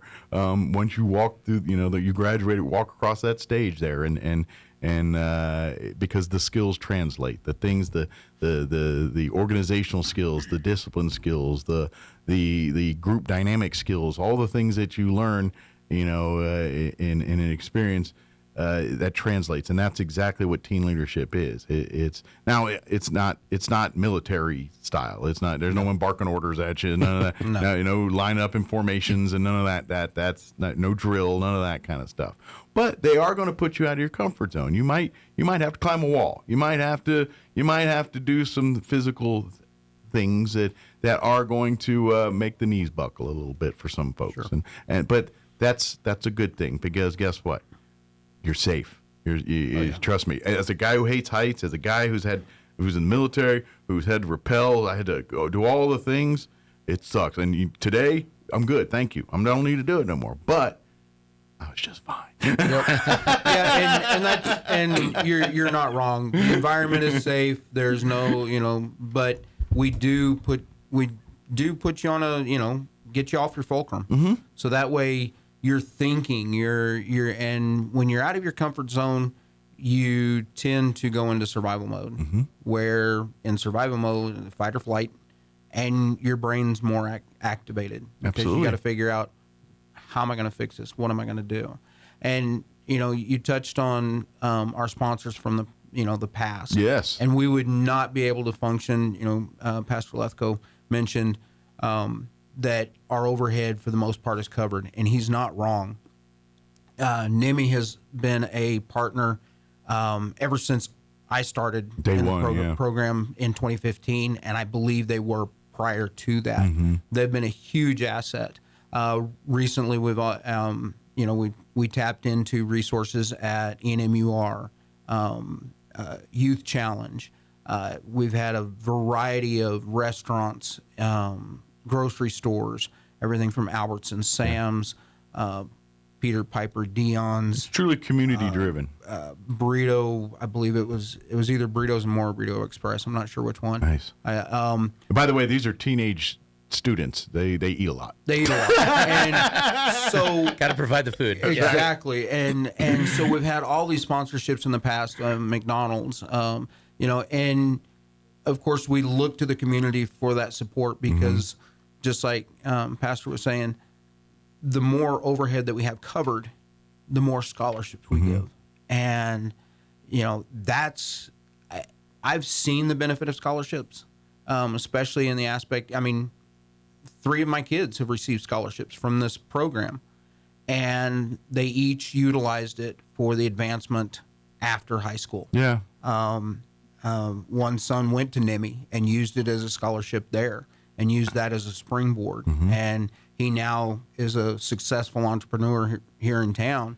And he has told me, a lot of the things he credited to going through the program and getting him focused and realizing, I want to work for myself. Absolutely. And this is something, and it's what makes it even a little more special is because, the scholarships, it's really from the group. It's really how scholarships are chosen, how there's a process, but really a lot of it involves your peers, your classmates, the folks that were, they want to recognize the ones that did, and so it's really kind of from within on the students that get the scholarships. Now, the more money, the more spotlights we can spotlight here too. But it really, I think, to the student, because it's like a People's Choice Award almost a little bit for them, and so it says, look, I earned this because people respected me. You know what I mean? And that earning that kind of reward is that does so much for a person, especially someone who maybe is lacking confidence in those areas, to be accepted and to be shown worthy. Saying your skills are great, and we saw it because we sat and watched you do it. And and it's not just skill based. I think it rewards that push and that drive, and that it's a life lesson. Absolutely. Too. The more that we drive, the more passion that we put into what we do. Sure. That eventually that drive's going to be rewarded too. I think at the end of the day, we all want to be accepted, and and it really is, especially for folks who maybe are struggling in those areas. This is the kind of stuff that's all right. That builds that community, that builds that sense of the personal growth, pride, and hey, I am confidence. Confidence is something. It's a fine line, but it's just like anything else. Salt's a good thing. A little too much, you're dead. True. It's kind of the same kind of deal on there. No doubt. And so some nuts and bolts about the program itself. Sure. So we will be, we're accepting applications currently. Now, we have contacted every high school in the area, Roswell High, Goddard, Gateway. So you can talk to your career or guidance counselors at the school. Counselors should have the applications. Dexter, Hagerman, Lake Arthur, Ruidoso, Fort Sumner, Artesia. They've all been contacted, and they should all have the application information. It's a QR code that you scan and then do the application online. Just as a heads up, it does have a video requirement where you have to do a video of yourself answering some questions. But you're on your phone anyway. That's exactly. There are, once you get the application there, read the instructions carefully because there are some technical things in there. Well, one of the things that when it comes to applications, and you'll learn the more you do these, attention to detail is going to be your friend on these. So call that a lesson in learning. Exactly. Starting that process. So last year we received, if I'm not mistaken, it's 56 or 58 applications. Okay. That was the most we've ever received in a year. That's great. And we boil it down. This year we are going to accept 25 applicants. Okay. So definitely make sure you get your applications done in time. The 13th, March 13th, is the cutoff point for the applications. Okay, so we're a little over a month from here. Is that right before spring break? Yes. So right before the kids get out for the spring break here. Okay. We definitely need those in because then we have to go through the elimination process, figuring out the 25 that we are going to make the offer to, and make it hard on them. I know they don't like that, but the more applicants, that's a good thing. I want some decisions a decision must be made because that's a good thing. Last year when we were going through the applications, it literally took us 4 hours. Yeah. Sitting there going through all the applications. And I imagine some debate. And there was a lot of debate because the they're all unworthy. Exactly. Yeah. We get some phenomenal applicants. Yeah. I know at the historical side, another group I'm with, they do their scholarships each year, and I God bless those folks. I could not do that. It's picking your favorite kid, and it's impossible to do that. It's just hard. It's like no, I'm not. I can't do that. I'll move things around, but don't make me pick my favorite kid. Man. Right. So March 13th is the deadline for the applications. Yeah. And like I said, we're only choosing 25. So make sure you get your application in, get it in early. In fact, that did make a difference between two candidates last year. Sure. It was one that had it like 3 days, 4 days into the process, and the other one came in barely under the wire. Oh no! Oh no! So procrastination might be your downfall. On exactly. This one. So because we were all split on it, and we thought, well, how much did they really want this? Sure. And unfortunately, the person that got it under the wire may not have found out about it until the last minute. Could have been dumb luck. Or he may have just been spending all of the possible time that he was allotted to do his best work. We were all teenagers once. We were all teenagers once, and I'm sure mom and pops we're probably, have you done that form yet? Have you done that form yet? No. Have you done that form yet? It's due tomorrow. Have you done that form yet? No. So, you know, we've never seen that before. No. We were never Not at all. Never. Live it on the daily. So definitely get your applications in. Again, I want to throw it out there that anybody in the community that wants to make a donation, we are a 501(c), so your donations are tax deductible. Absolutely.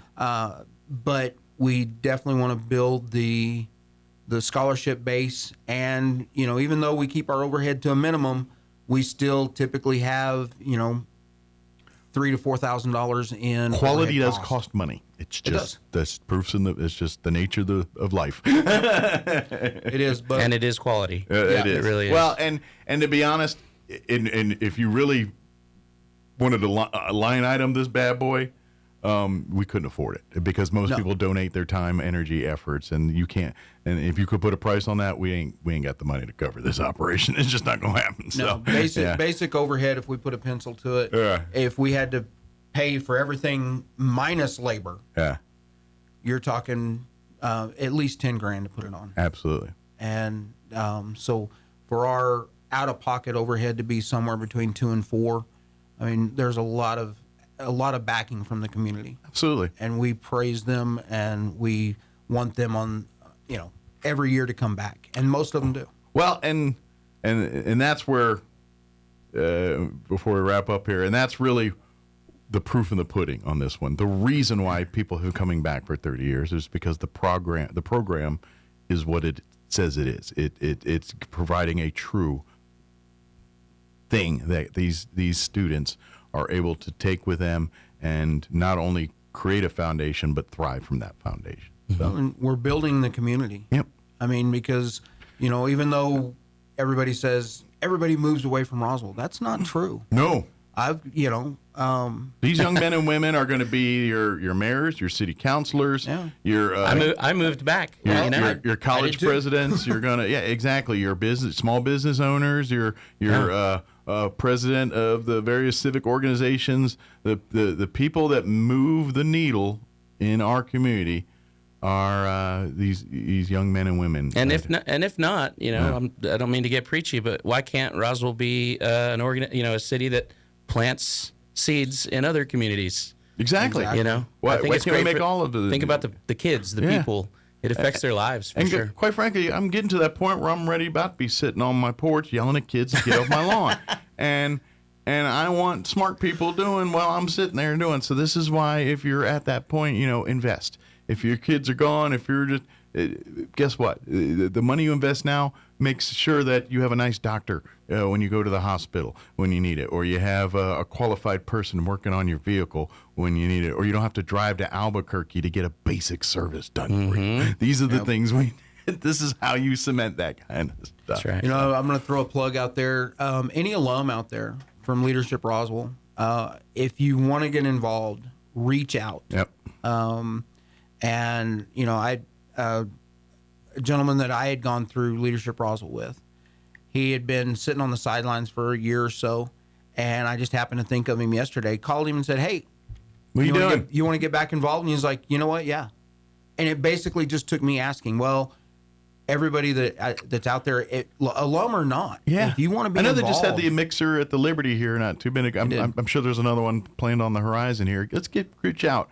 I know there's a Leadership Roswell Alumni Association Facebook page. That's probably the quickest, easiest way. Shoot a message on there or chime in, and I promise you someone will get back to you pretty quick. Most of that is covered by Pastor Lethko himself. There you go. Yeah. So and he's got nothing else better to do. I'm just kidding. Saving souls and that's Facebook. Right. And checking Facebook. and of course, if you have any questions about anything we talked about here with the Teen Leadership Institute, again, reach out to that Facebook page, and we'll be happy to get you that information. And let's start making 2026. We got a lot of goals to hit and not a lot of time to do it. So we appreciate it. Good deal. Did we get it all, guys? I think so. Awesome. Well, thank you guys. Appreciate it. Enjoy the weekend. Enjoy Enjoy. By the way, I know no one cares. The Olympics are like starting. I mean, with the Super Bowl has completely overshadowed the Olympics in my head. Like I barely see anything about it. The Olympics, like, it's the Olympics, man. It's kind of a big deal. Yeah. And people are like, oh yeah, the Olympics are on. Thank you guys. Thank you, and we appreciate your continued support. Anything. This is fun. All right, it is 8:53. Let's play some news. I'm pretty sure I've got a couple commercials. They get mad when I don't play those, so I better play that. Then we'll be back. Don't go away. You're listening to Mornings with Mike Winters. With SRN News, I'm Rich Thomason in Washington. The last remaining nuclear arms pact between Russia and the United States has expired, removing limits on their atomic arsenals for the first time in more than a half-century. Ahead of tomorrow's U.S.-Iran nuclear talks in Oman, President Trump says Iran's supreme leader should be very worried if he's trying to rebuild the Iranian nuclear program.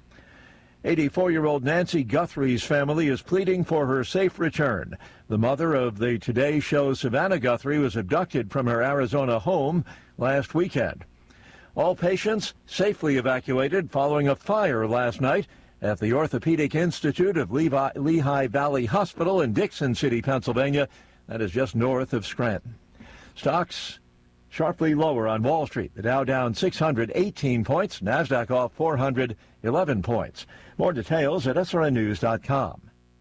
Now, time for another Otis Advisory. Since the denutification of America, men have become subprime in today's marketplace of ideas. Men are simple organisms, and now they deal with their own personal pandemic with Madonna or somebody trying to rescue them from thinking wrong and growing all that disgusting fur. But nobody asks what men really want. There's a lot of confusion about that. Take those TV commercials with the cars all sliding sideways in slow motion. Now, if you're a man, you're supposed to want that, but you don't know why. Hell, I'd be okay with a car that didn't slide sideways. How about you? We tried to ask Kamala what she thought men would want, but all we got was a note left in an empty chair. Men should be more like mozzarella cheese, wrote Kamala. Soft, light, and not attempting too much. But hey, men can be useful. They'll smoke menthols and eat gas station sushi, so you don't have to. There's unrealized value in that, but not enough, I guess. The correct people worry that watching cat videos and shopping for edible electric cars may not be enough to control the Brotherhood of the Skull. Maybe men should have their own going out of business sale on things not to say. Like, no, that's not water weight, that's condensation. We asked Judge Denton Fenders if any of this was constitutional. He said, oh, hell no. So there is that. This is your Uncle Otis here with some cold cranking amps on a good steak rub. I'll see you at the Peace March. All across America, this is the Red Apple Audio Network's Market Report, sponsored by Abacus Global Management.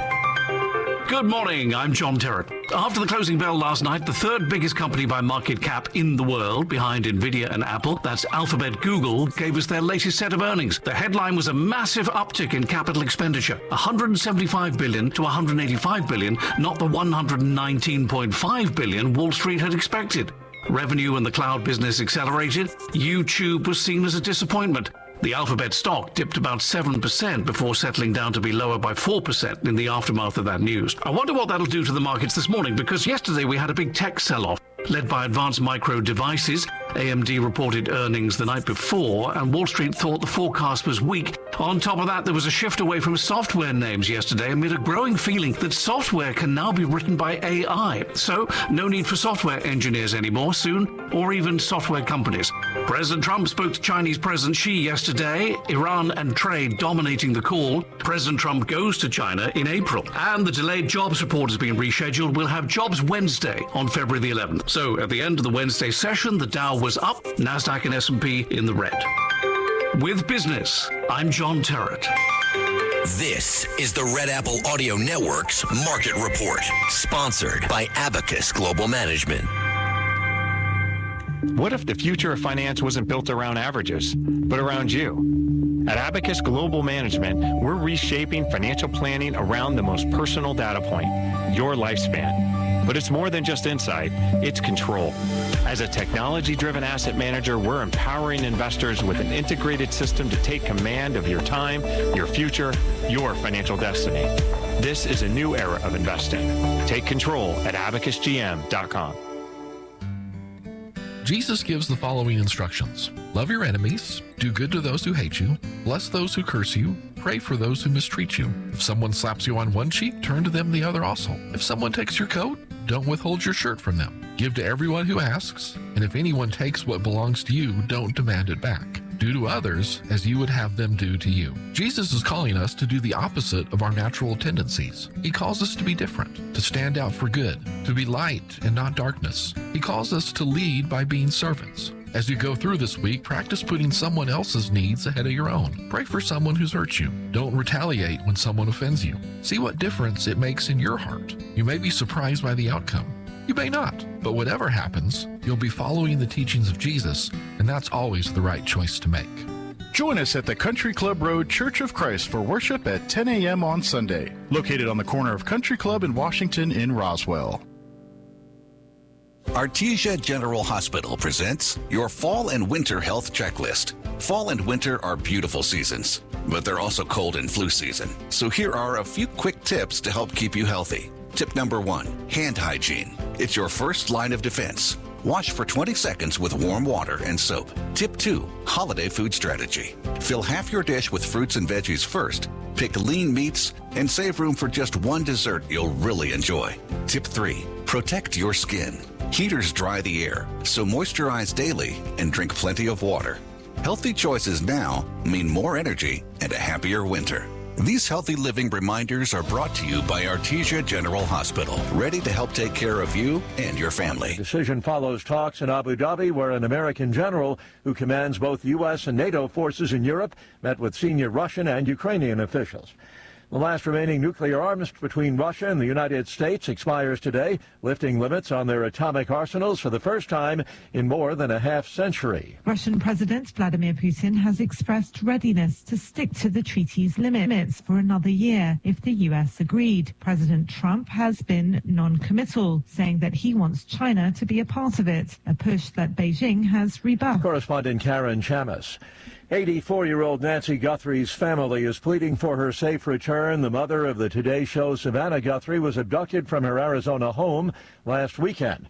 Savannah and her siblings posting a video to Instagram appealing to the kidnappers.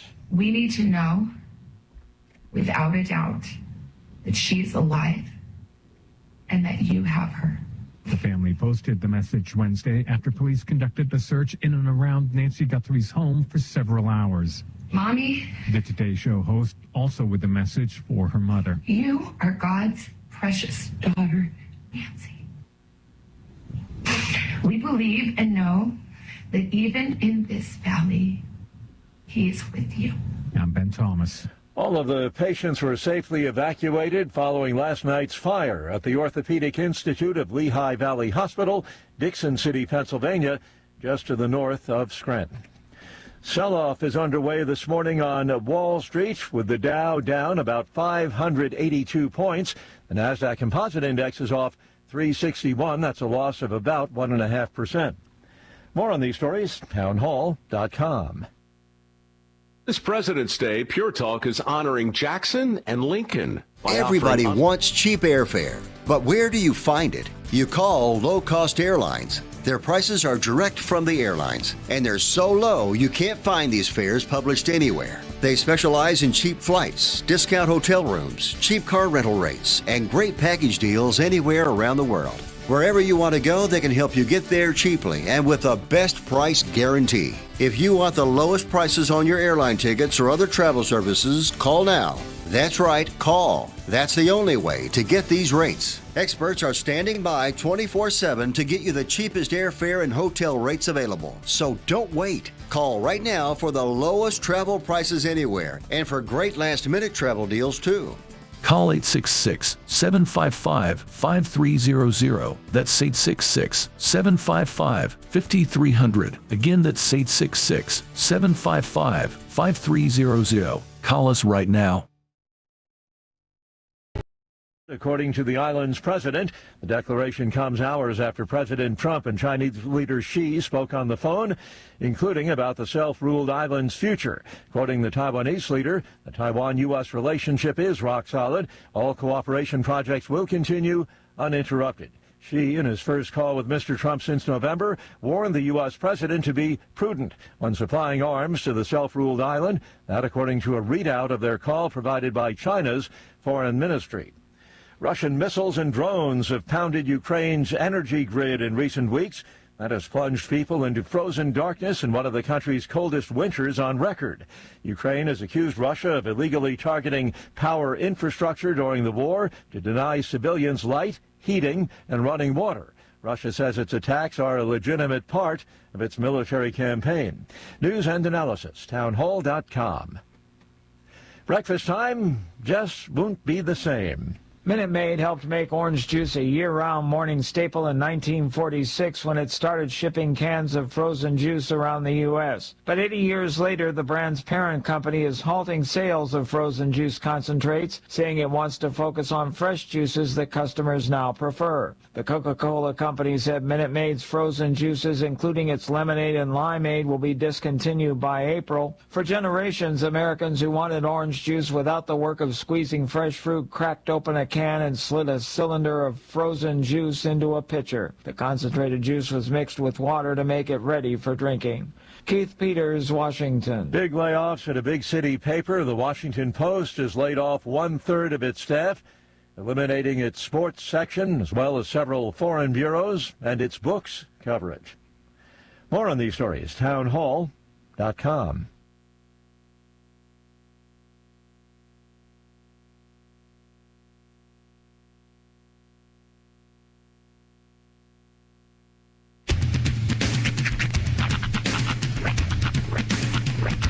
What in the wide, wide world of sports is going on here?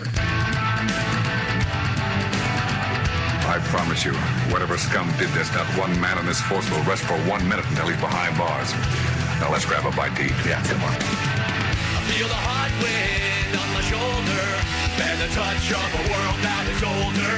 I hit the switch and check the number. I leave it on and then I slumber. I hear the rhythm ringing through it. Flamenco guitar and cumbia music. I hear the talking of the DJ. The travelist said, what does he say? I'm on a Mexican radio. I'm on a Mexican world radio. Broadcasting live from high atop the J.P. White Building in downtown Roswell, New Mexico. It's Mornings with Mike Winters on 106.5 Roswell's Talk FM. Is that what I sound like when I talk? Now, here's your host, Mike Winters.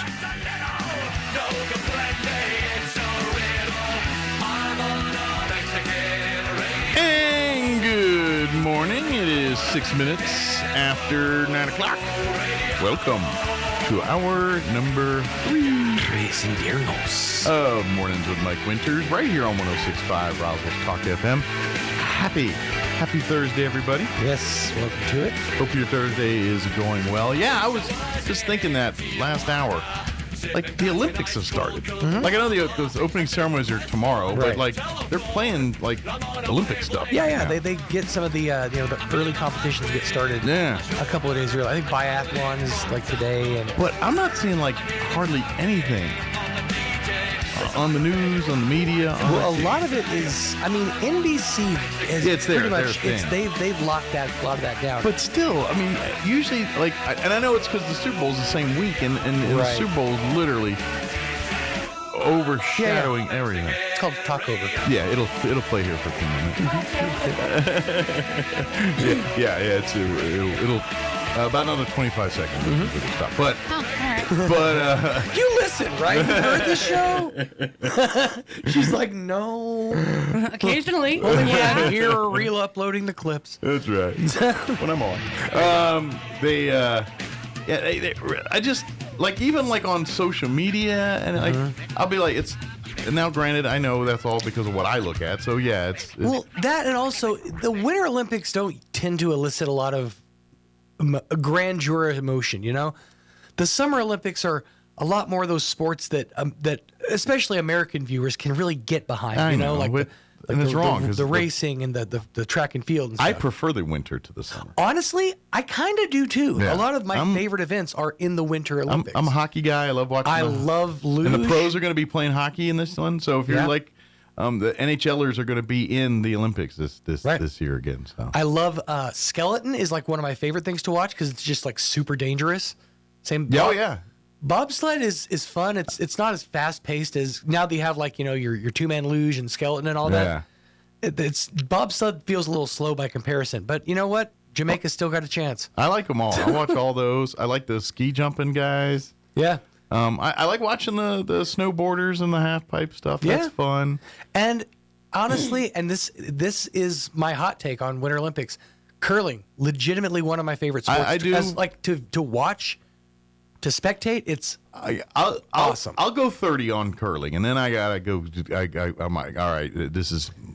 I gotta go. Let me put it this way: they still have ice skating in the winter. Oh yeah, absolutely. Well, that's usually your nighttime prime time stuff. Is the which look, I respect ice skaters. They're amazing people. Any sport that is based on the opinion of some stodgy people sitting in a box over here, it's not a sport, in my opinion. Same with gymnastics. Gymnastics is amazing. It's athletic. It's beautiful. But how it's judged and how it's deemed a competitive sport is stupid. The minutia of it, like the minuscule, like what separates a 9.8 from a 9.9 France? Yeah, what's going on? You know, it's like why do you got to mess up the curve? Figure skating is another one of those. Although I really enjoy watching speed skating because again, it's one of those where. But again, that's a timed event. It's not someone's opinion. Either you beat somebody that's or true. you didn't. That is, you know what I mean? But let me getting back to curling. Maybe one of the things that's like a tell for me as to why I'm so into curling during the pandemic when all the sports dried up and there wasn't really anything like live to watch. I got really, really into watching marble races. I remember. Have you ever watched any of these? I remember Sean's fixation with marble Gell's racing. Marble League. There's a whole league of, and it's great because it was like a COVID thing, right? Yeah, well, it's still going. Like they still run the F1s and stuff, and I think they're in the middle. Someone would actually invest time in their life to watch this. They're in the middle of Marble Race Grand Prix season. I'll have you know. But it's fascinating because you'll pick a marble just at random, just pick a team. And like I was what was my the Galaxy, I think, I can't remember, but I would pick a marble, and through the course of just gravity working its way, your marble would be way back here and just hit a certain patch of speed and come from behind and just take the lead. It's riveting. So that's why somebody like me can sit and watch curling for a long period of time. Well, and because again, it's the minutia. And but I'm not gonna lie, I'm a mark for obscure sports. And if it's obscure sports, I will watch it for a little bit. Right? Why do you think they put lumberjacking on at 2 a.m. or shoot the early days of ESPN? 7 o'clock at night. Go away, lumberjacking. Like when ESPN, when it wasn't as much sports and everything else, they had to find stuff, and they'd be showing the lumberjack games from Scotland. World Series of water skiing. Yeah, and I loved it. I don't know, the motorsports where they have the race boats on the water. Oh yeah, man. Those... Have you ever? And this is how obscure it gets. Have you ever watched drone racing, professional drone, where they do the ones where they zip in and out of the buildings? Wow. It's crazy. They hit 100 miles an hour speeds, and they're zipping through these little corridors and stuff. It's like watching a pod race in real life. We're getting close to that Rock'em Robot movie that. Yeah, Rock'em Sock'em. Yeah. What was that movie? Pacific Rim. No. The one with Hugh Jackman. Oh, with Hugh Jackman. Oh, God. Rock'em or Rocket. Yeah, I know the one you're talking about. Basically, they're robot boxers. Where he's fighting air off to the side. Yeah. Yeah, I can't think of the name of that movie. We're going to that. Hold on. It's basically Rock'em. But Human Pacific versions Rim of Rock'em. was kind of the same thing. Yeah, except they're fighting Godzillas from underground and stuff. That's true. Yeah, they were. They got a little different. Although I ain't gonna lie, if we had some giant robot dudes that fought things, real steel. Real Thank steel. you. There it is. I was like, I'm almost Not to be on confused it. with blue steel. Yeah, we're just turning into all of that. So, but yeah, no, I am excited for a large portion of the Winter Olympics. Although, I think the way that we view nowadays has changed so much that I don't think that the viewership, as far as like traditional, is going to be up this year. Yeah. I have a feeling those numbers are going to like either stay. I got a feeling here they're just gonna lay low till the Super Bowl's done, and then they'll crank up. Here's my guess. Yeah, but it's just that a lot of us are going to be like, hey, I wonder what the results were of the slalom, and we'll just go on YouTube and type in slalom results. Part of, I think, technology has made the Olympics less of a big deal in general. Yeah, because I know, and we all are of an age growing up, like when we were kids. Like, there wasn't cell phones. If you want to find out what happened in the Olympics, you tune in like 7 o'clock at night or whatever it was, and you watch whatever they, it's ice Tom skating Brokaw tonight. gave us a breakdown. And then what was that the sportscaster? There's many of them. Yeah. Like Howard Cosell or no, I can't think of the one more recently. Bob Costas. Bob Costas. Yeah. It was always Bob Costas doing the breakdown of the Olympics. Yeah. They kind of with the mustard jackets and the wild world of sports. That was like I distinctly remember as a kid loving the ABC's Wide World of Sports. And they had the dramatic opening, the thrill of victory, the agony of defeat, and they'd usually show some guy tumbling down a ski mountain right at the agony of defeat part. That would be me. Yeah. So that was. But and see now, what's going on in the Olympics? I don't know. Hold on. Yeah, exactly. You can Olympics breakdown, and then you'll get an AI overview. It was a family gathering event. Now it's not that anymore. So right. Anyway, so I don't think the Olympics will ever. It's not gonna, like I said, it's not gonna be a huge, overly viewed thing this year. I think, but it'll be talked about. Yeah, there'll be moments, and those moments will get, they'll get their viral thing, and they'll be talked about. Yeah, to the end of the day, it's not even about the sport. Mm-hmm. It's just the pedestal, putting the kids on the pedestal. Right. Getting them to that ginning moment up the numbers for your country. Yeah. I mean, because to be honest, for every Simone Biles, there's a million just athletes that you've never heard of, seen of, that are Olympians, that have gold medals. Right. You know what I mean? And so it's kind of for them. Right. You know what I mean? And so, for every Mark Spitz out there, there's just a guy. I believe there's a not insignificant cash prize with every medal you win too. Really? Yeah. I think it's like $10,000 for gold, $5,000 for silver. And those medals are worth money. Yeah, a few have been hawked and pawned over the years. I'm guessing certain Olympics are more valuable than others, depending on, just the precious metals alone in them. So, because they are actually bronze, silver, at least parts of it. Sure, back in the day, they were all. U.S. Olympians generally earn $37,500 for a gold medal, $22,500 for a silver, and $15,000 for a bronze from the U.S. Olympic Committee, essentially. There you go. Payouts vary wildly by country, with Hong Kong offering up to $768,000 for gold, while others provide no cash, like North Korea, for example. And some offer incentives like cars or houses. So in Korea, you get to live. Yeah, you get to. Oh, sorry, you needed a bronze to live. You get 2 beef patties. Say we never gave you nothing. That's right. All right, let's get the hour going. We're going to get you up to date with weather and all that here in just a bit. Crystal Noble going to join us officially in capacity from the Humane Society here to talk on the radio about update from there. We'll also do news and whatever else we can come up with for this hour of the show. Let me turn these off. Let me get ready, preparing to move to the computer. Prepare away. All right, 9:17. Let's get you up to date on the weather. Weather this hour brought to you by Southwest Bearing under new ownership. Custom solutions for your heavy equipment, hydraulic hoses, hose repair, bearings, seals, sprockets, belts, tools, fluids, and fittings. I'm meteorologist Steve Hamilton with your Pecos Valley weather. Things look pretty good. We have high pressure covering all of the southwestern states, and we'll be in the low 60s for today's high. Lots of sunshine. Overnight down to about 30 and clear, and then a little bit warmer on Friday.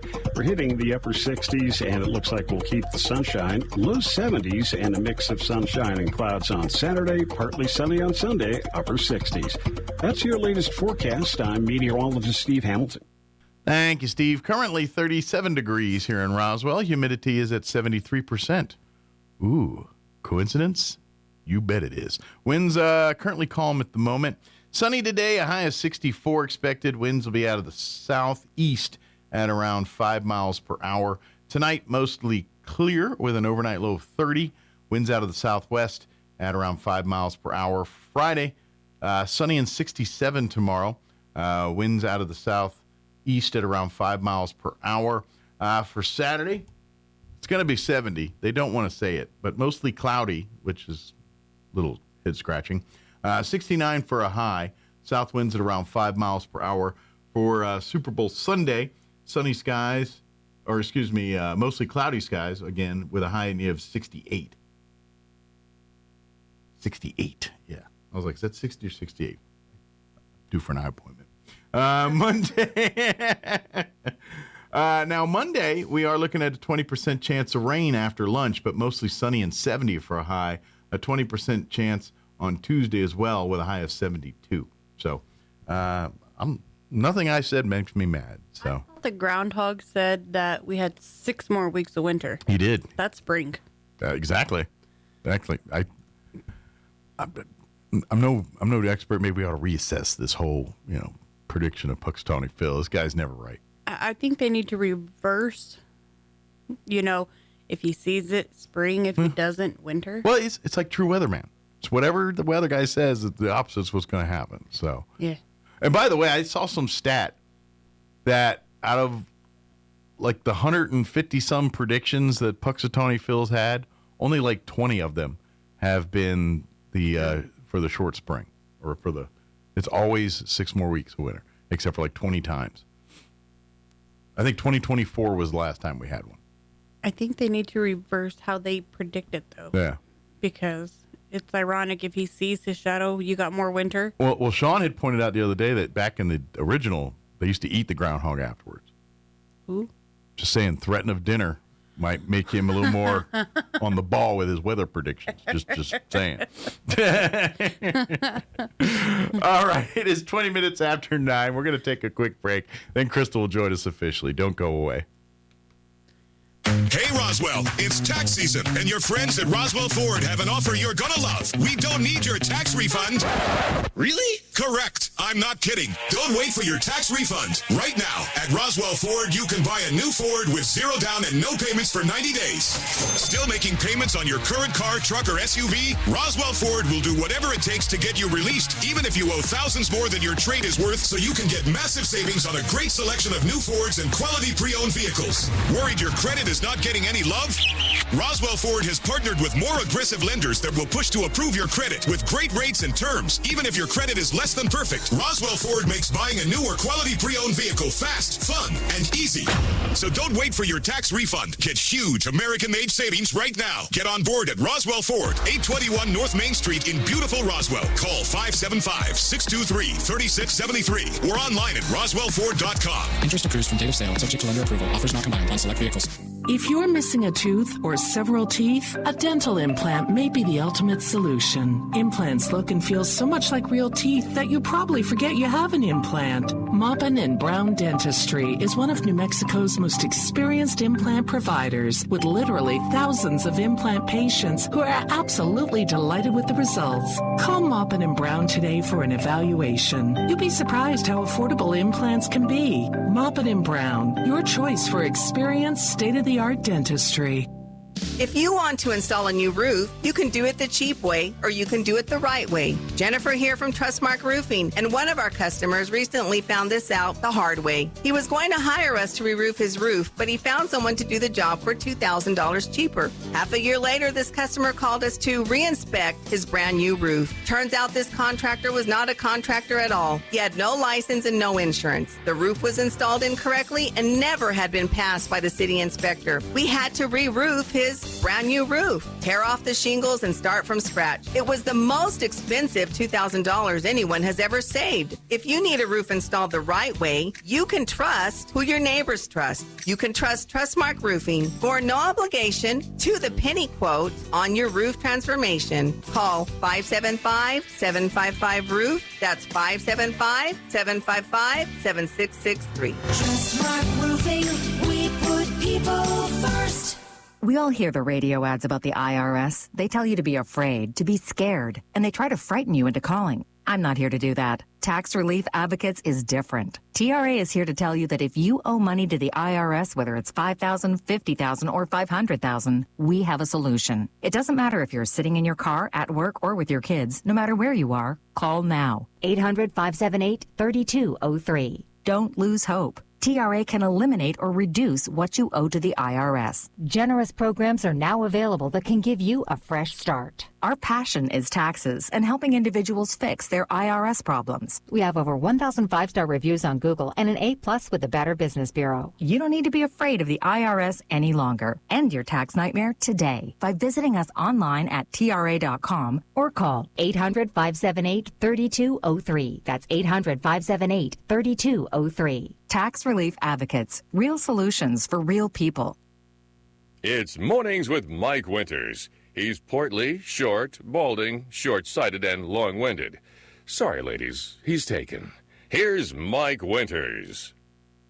And good morning. It is 24 minutes after 9 o'clock, and now officially joining us in studio this morning from the Roswell Humane Society, Crystal Noble back with us. Good morning. Good morning. How's how the dogs and the cats this morning? Good, enjoying the not winter weather. I would imagine they're probably like, hey, we might get to see outside in daylight and go and, Yeah, they weren't happy with the snow. They're like, oh, wait, what? Yeah, we were all holed up. They were holed up and not happy even, But good news, thanks to...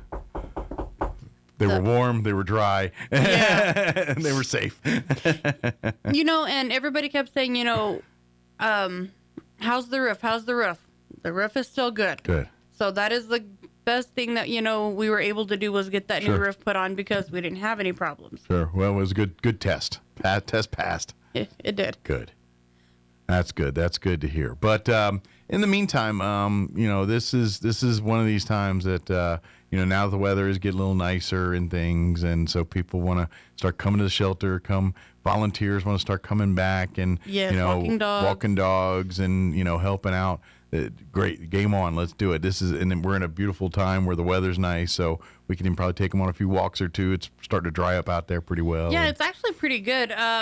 One of our volunteers, she came last week when it was still kind of cold, and she took some of the thicker coated dogs out. She's like, oh my God, they rolled in the snow. They were having a ball. Oh yeah, them huskies are like, wait, come on, man, this is my time to shine. Yeah, they're like, come on, this is me. So, she had a ball with them. They had a ball. But certain areas at the shelter, like in the back part, doesn't get sun at all in the winter. So we still got like mounds of snow. And I'm like, okay. Yeah. We'll probably, maybe this weekend. Maybe. Probably just because it's going to be a lot warmer. Yeah. But. Yeah, places don't get sun. They don't get sun. Like I've got a few spots right in front of my house that literally is sun or shade on it 24/7. And it's the last hope. It's right there. It hasn't died yet. So, and matter of fact, our parking lot here, I saw when I came through the alley. I was like, oh. I've been playing so in the mornings I just park out here because, I'm lazy. No slippy slide. That's right.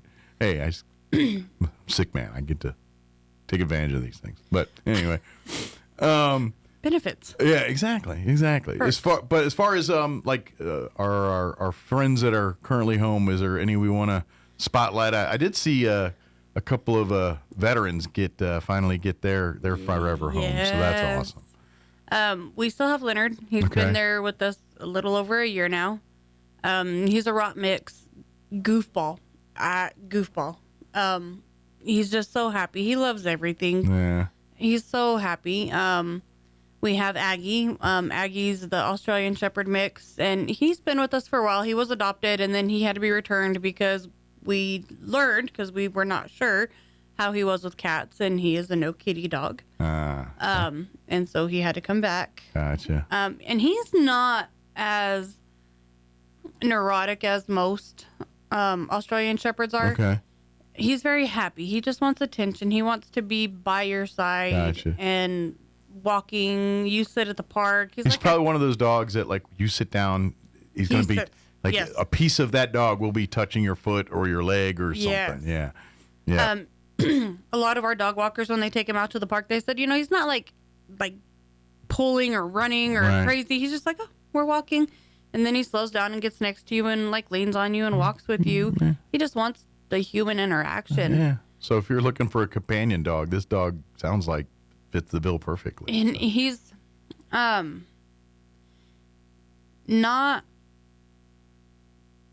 very big. Okay. He's tall, lanky, like he's in his teenager stage. But not heavy. But he's not heavy. And I would classify him as like a medium size. Okay. But he's super sweet, super affectionate, and just doesn't like cats. So yeah, as long as as long as it's you in the no cat free zone, and probably, he loves other dogs. He loves to play with other dogs. So he'll be good there, and probably works great with kids, and And he loves to play fetch. He does fetch. Good. So if you need an active, this might be a good.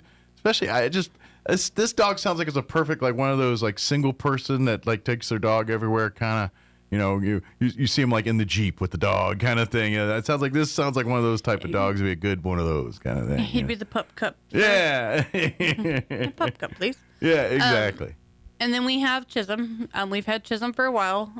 Chisholm is a pit mix. He's on the smaller side, about, I don't know, yay tall. Okay. Loves everything. Loves dogs, loves kids, loves to go on walks. He is still quite a bit active for his age. However, he does like calm down shortly after he gets outside. He's like, oh, and then he's like, all right, let's go. But he's so friendly. Like, he is basically the land hippo. He just needs the couch to lay on. He just needs a cuddle bug. And he's so cute because he comes out for his walk and he sits and he's like, all right, door. And you're like, treat, and he's like, no, door. And then when he comes back in, he's like, okay, now I'll take my treat. Nice. He's hey, there's rules here. He's like, look, the treat is on the way back in, not on the way out. A reward for a job well done, what I'm about to do next. Right. We have Caroline. She's a German Shepherd mix. Okay. And she's on the shorter side of a Shepherd. Okay. Honestly, she looks like a 6-month-old German Shepherd, but she's an adult. She's full grown. Okay. She's about the size of what a normal 6-month-old should be. Okay. Super friendly, super sweet. She is a little bit more hyper, but she does, mellow out after she gets her zoomies on. Young people have energy, and they got to expose it, whether it's a kid or a dog or a cat. They got to do it. It's part of the process. Well, that's nature. Yeah. We have some newer dogs that are coming out of quarantine today that are smaller dogs. We have 2 senior Yorkies. Okay. A one-eyed pug. We had to have his eye removed because when he came in, it was, as the vet put it, diseased. Okay. Because he originally had an initial eye infection that wasn't treated, and then it got so bad to where it basically he lost his eye. Gotcha. Could have been worse because of it going sepsis, then that's all she wrote there. Yeah. So he is our one-eyed pug. His name is Frank, and yes, that is for Men in Black. I don't know. One-eyed pug is just that's just a cool say. I got a one-eyed pug. Well, when he came in, if anybody's seen Men in Black, you know how Frank's always all. Yeah. That's how he was, and I was like, "You are Frank. You're Frank. You are Frank." Pirate Frank. Does he got a patch, like an eye patch? No. Oh, come on. We gotta get him a Dr. Evil eye patch. We do. Who else is coming out today? A poodle. She's about 6 years old, and then her housemate is a Schnauzer mix. Her name is Millie Sue. She's about 4 years old. The 2 Yorkies came from the same house, and then the poodle and the Schnauzer came from the same house. And then we have the pug. We have a really cute little Chihuahua. His name is Bullet. He's just, you put him in a purse and carry him, and he's like, all right. Yeah, it's just good to go. Roll. Oh. And then we have, who's the other little dog? Sorry, I'm walking through the kennels You're in my head. doing your mental as you walk through, yeah. Scout. He's a terrier mix. Okay. Probably terrier chihuahua. He looks like a terrier or chihuahua with wiry hair. Okay. And he's small. He is a little bit shy with new people. He's a little bit leery of men. He loves women. So this one you're going to have to earn trust, but once you got it, probably you can't get rid of it. I definitely say I don't think he'd be the best kid dog. Gotcha. Sounds like a older person's lady, maybe, perhaps. Or even like a retired couple or a couple that, healthy enough to take care of an animal, Yes. but ain't got a lot of drama going on in the house and all that kind of stuff, kind of quiet. Yeah. He, look, he needs to go to your house. Yeah, right. Like your cats are bigger than he is. Right, I'm about to say I got 2 cats that will create some drama. He'd be like, "Arr." Reba's we'll get to Reba. But he is super sweet. When I have him, like if I'm up at the front working on the computer and he's up front, like he'll sit with me and then he puts his head right here and I'm typing. I don't even have to hold him. He just like lays up on me. He holds himself, so I'll be on the computer working and he's just chilling. I look like I have a dog scarf. He's very sweet, very loving. Piglet finally got to go to Albuquerque, and so did Flower. So those 2 are hopefully in the process of being adopted because I just did that this week. Good. We still have Caesar. Caesar's been with us a little over a year now, too. When he was a puppy, he looked like, lab, boxer, pit. As an adult, he's 35 pounds, short, squatty, kind of looks like a boxer pit mix. Okay. Honestly, we don't know, but he's super sweet. He's super friendly. He loves just to be around people. It's just the first meeting. He's like, okay, are you stranger danger or are you friend? That's right. He's got to come to you on his terms, kind of thing. Right. Gotcha. That makes sense. And is he got kind of the pushed-in face features like some of those? It's not quite as long as like a pit bull, but it's not smushed like a boxer. It's kind of like half. Kind of in the middle. Okay. Yeah. I was just wondering, does it have the He doesnn't seem to have any of like the respiratory breathing issues. Drooler? No drooler, no snorer. Sounds like a pretty cool dog, though. Again, And he's white and he has like 2 brindle patches. Okay. So. And 35 pounds, not that big. That's No. probably, he's not getting any taller. Certainly might get heavier depending. Usually they do when they get adopted. Yeah. He's like, oh. But, that'd be great. What about cat side? How are we looking there? We have some of our younger cats coming out of quarantine today. Okay, great. We have a female red tabby named Ritz. All right. Then we have a solid black kitten. They're probably about 4.5, 5 months old. His name is Titus. Right. And then we have Gray. He's gray and white. Goofball. We have a tan and white tabby. Her name is Sandy because like the lighter color of her in between the tabby markings looks like sand. Okay. She's a goofball. And she is full of it. She's like, let's go. I gotta go. She is a busybody. We still have Brutus. He does have to be like an only cat and probably an only animal because he's big enough to beat up dogs too. Gotcha. This one's got the bark and the bite to back it. He was named Brutus because he was big like Brutus. Gotcha. And he's mean. He sees other cats and you he's need a like, guard cat. Sounds like you got one right here. Yeah. He's got the big old jowls on the side of his face. He's like a walking dog.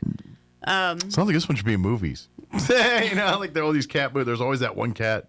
That's the one cat. Yeah. But when it comes to people, he's just like the biggest lover. Gotcha. And he sees kids and he's like, oh, hi. Nice. I like kitties. Just I like kids. Don't get any other animals around, or just you and the cat, and you're probably golden. So okay. But it sounds like a fun cat once you. He is. He's the one that came in with the injured tail that I had to go like 3-4 times every night to give him medication to keep him from chewing the stitches out. Mm-hmm. So now when he sees me, he's like, shoulder. Shoulder. I don't need it now. And he's like, shoulder. And I'm like, no, you're not getting no more medicine. You were done with that. But he's like, shoulder.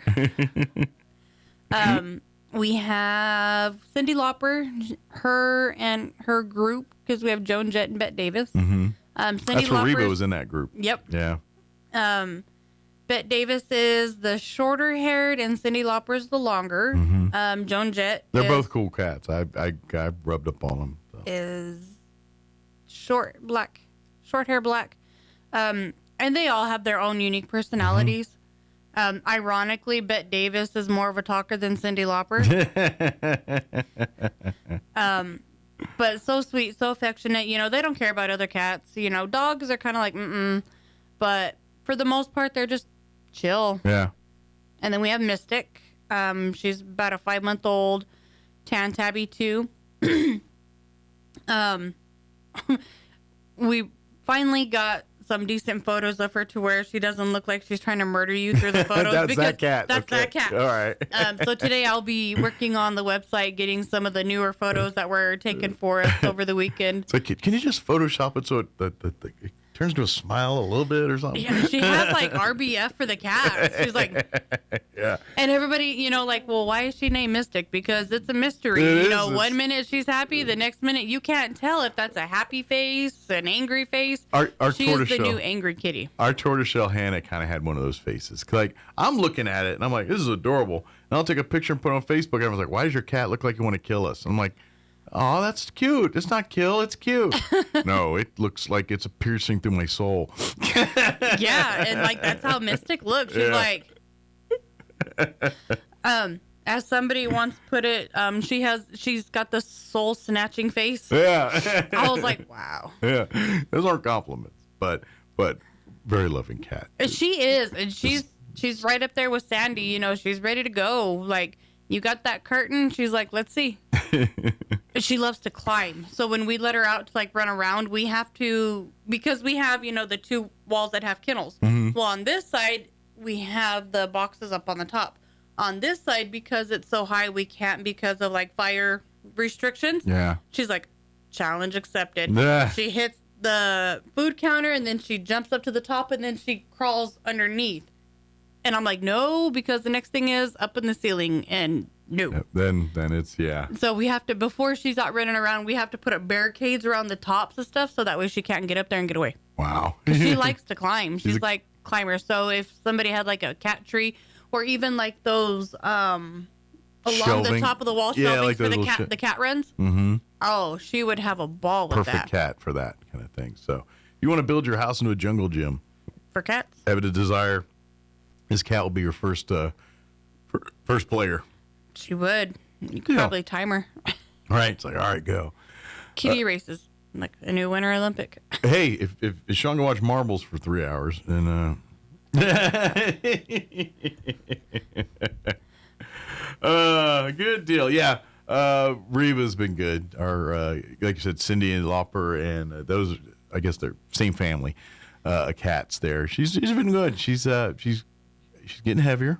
I could picking her up like, hey, you're not so dainty anymore. She's dainty, but not compared to the other one. Dainty. She's happy as can be. She's learning the word no begrudgingly. She's kind of Like, what? Well, the kitchen counter thing, that's like our big one. We don't want, look, Yep. you can jump, we want to stay off the kitchen counter, man. Everywhere else but the kitchen. Yeah, and she likes to go there. And so, and she's still learning food boundaries. She likes to put her face right where you are when you're eating. And like, no, we're not doing that, dude.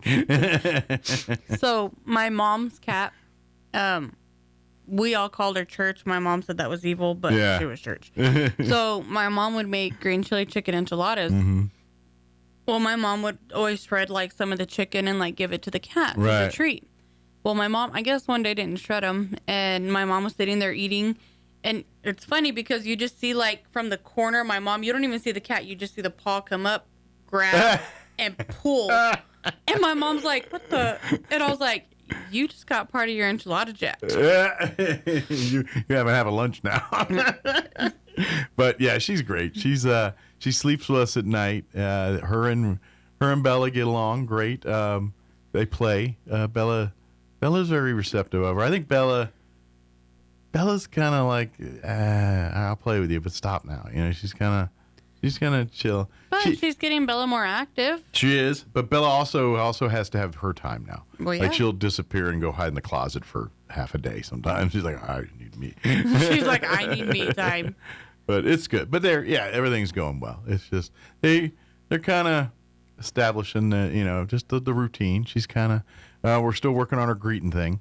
She's starting to get the hang of that because Bella, she's like, hey, you're supposed to be here at the door when I get here. So she's learning. Sometimes I get and she's sleeping on the bed back there. I'm like, now, hear the door, you come. Ding, ding, ding. Yeah. Come on. So this is like the ding, ding, ding on the Fancy Feast cup. She knows she's cute because as soon as you try to get on her, she flops and rolls on the floor like, oh, pet me, I'm cute. She plays that card to the hilt. So she loves to she's that kind of cat, and she probably did it at the shelter too, where you touch her and then she puts everything on you. It's like she melts. Yeah. And it's like, dude, you have zero. Like, if I'm not here, you're just gonna fall on your face. And she has like she trusts everything. Yeah, and so that is her. Yeah, she still does all that. That's her. That is funny. Yeah.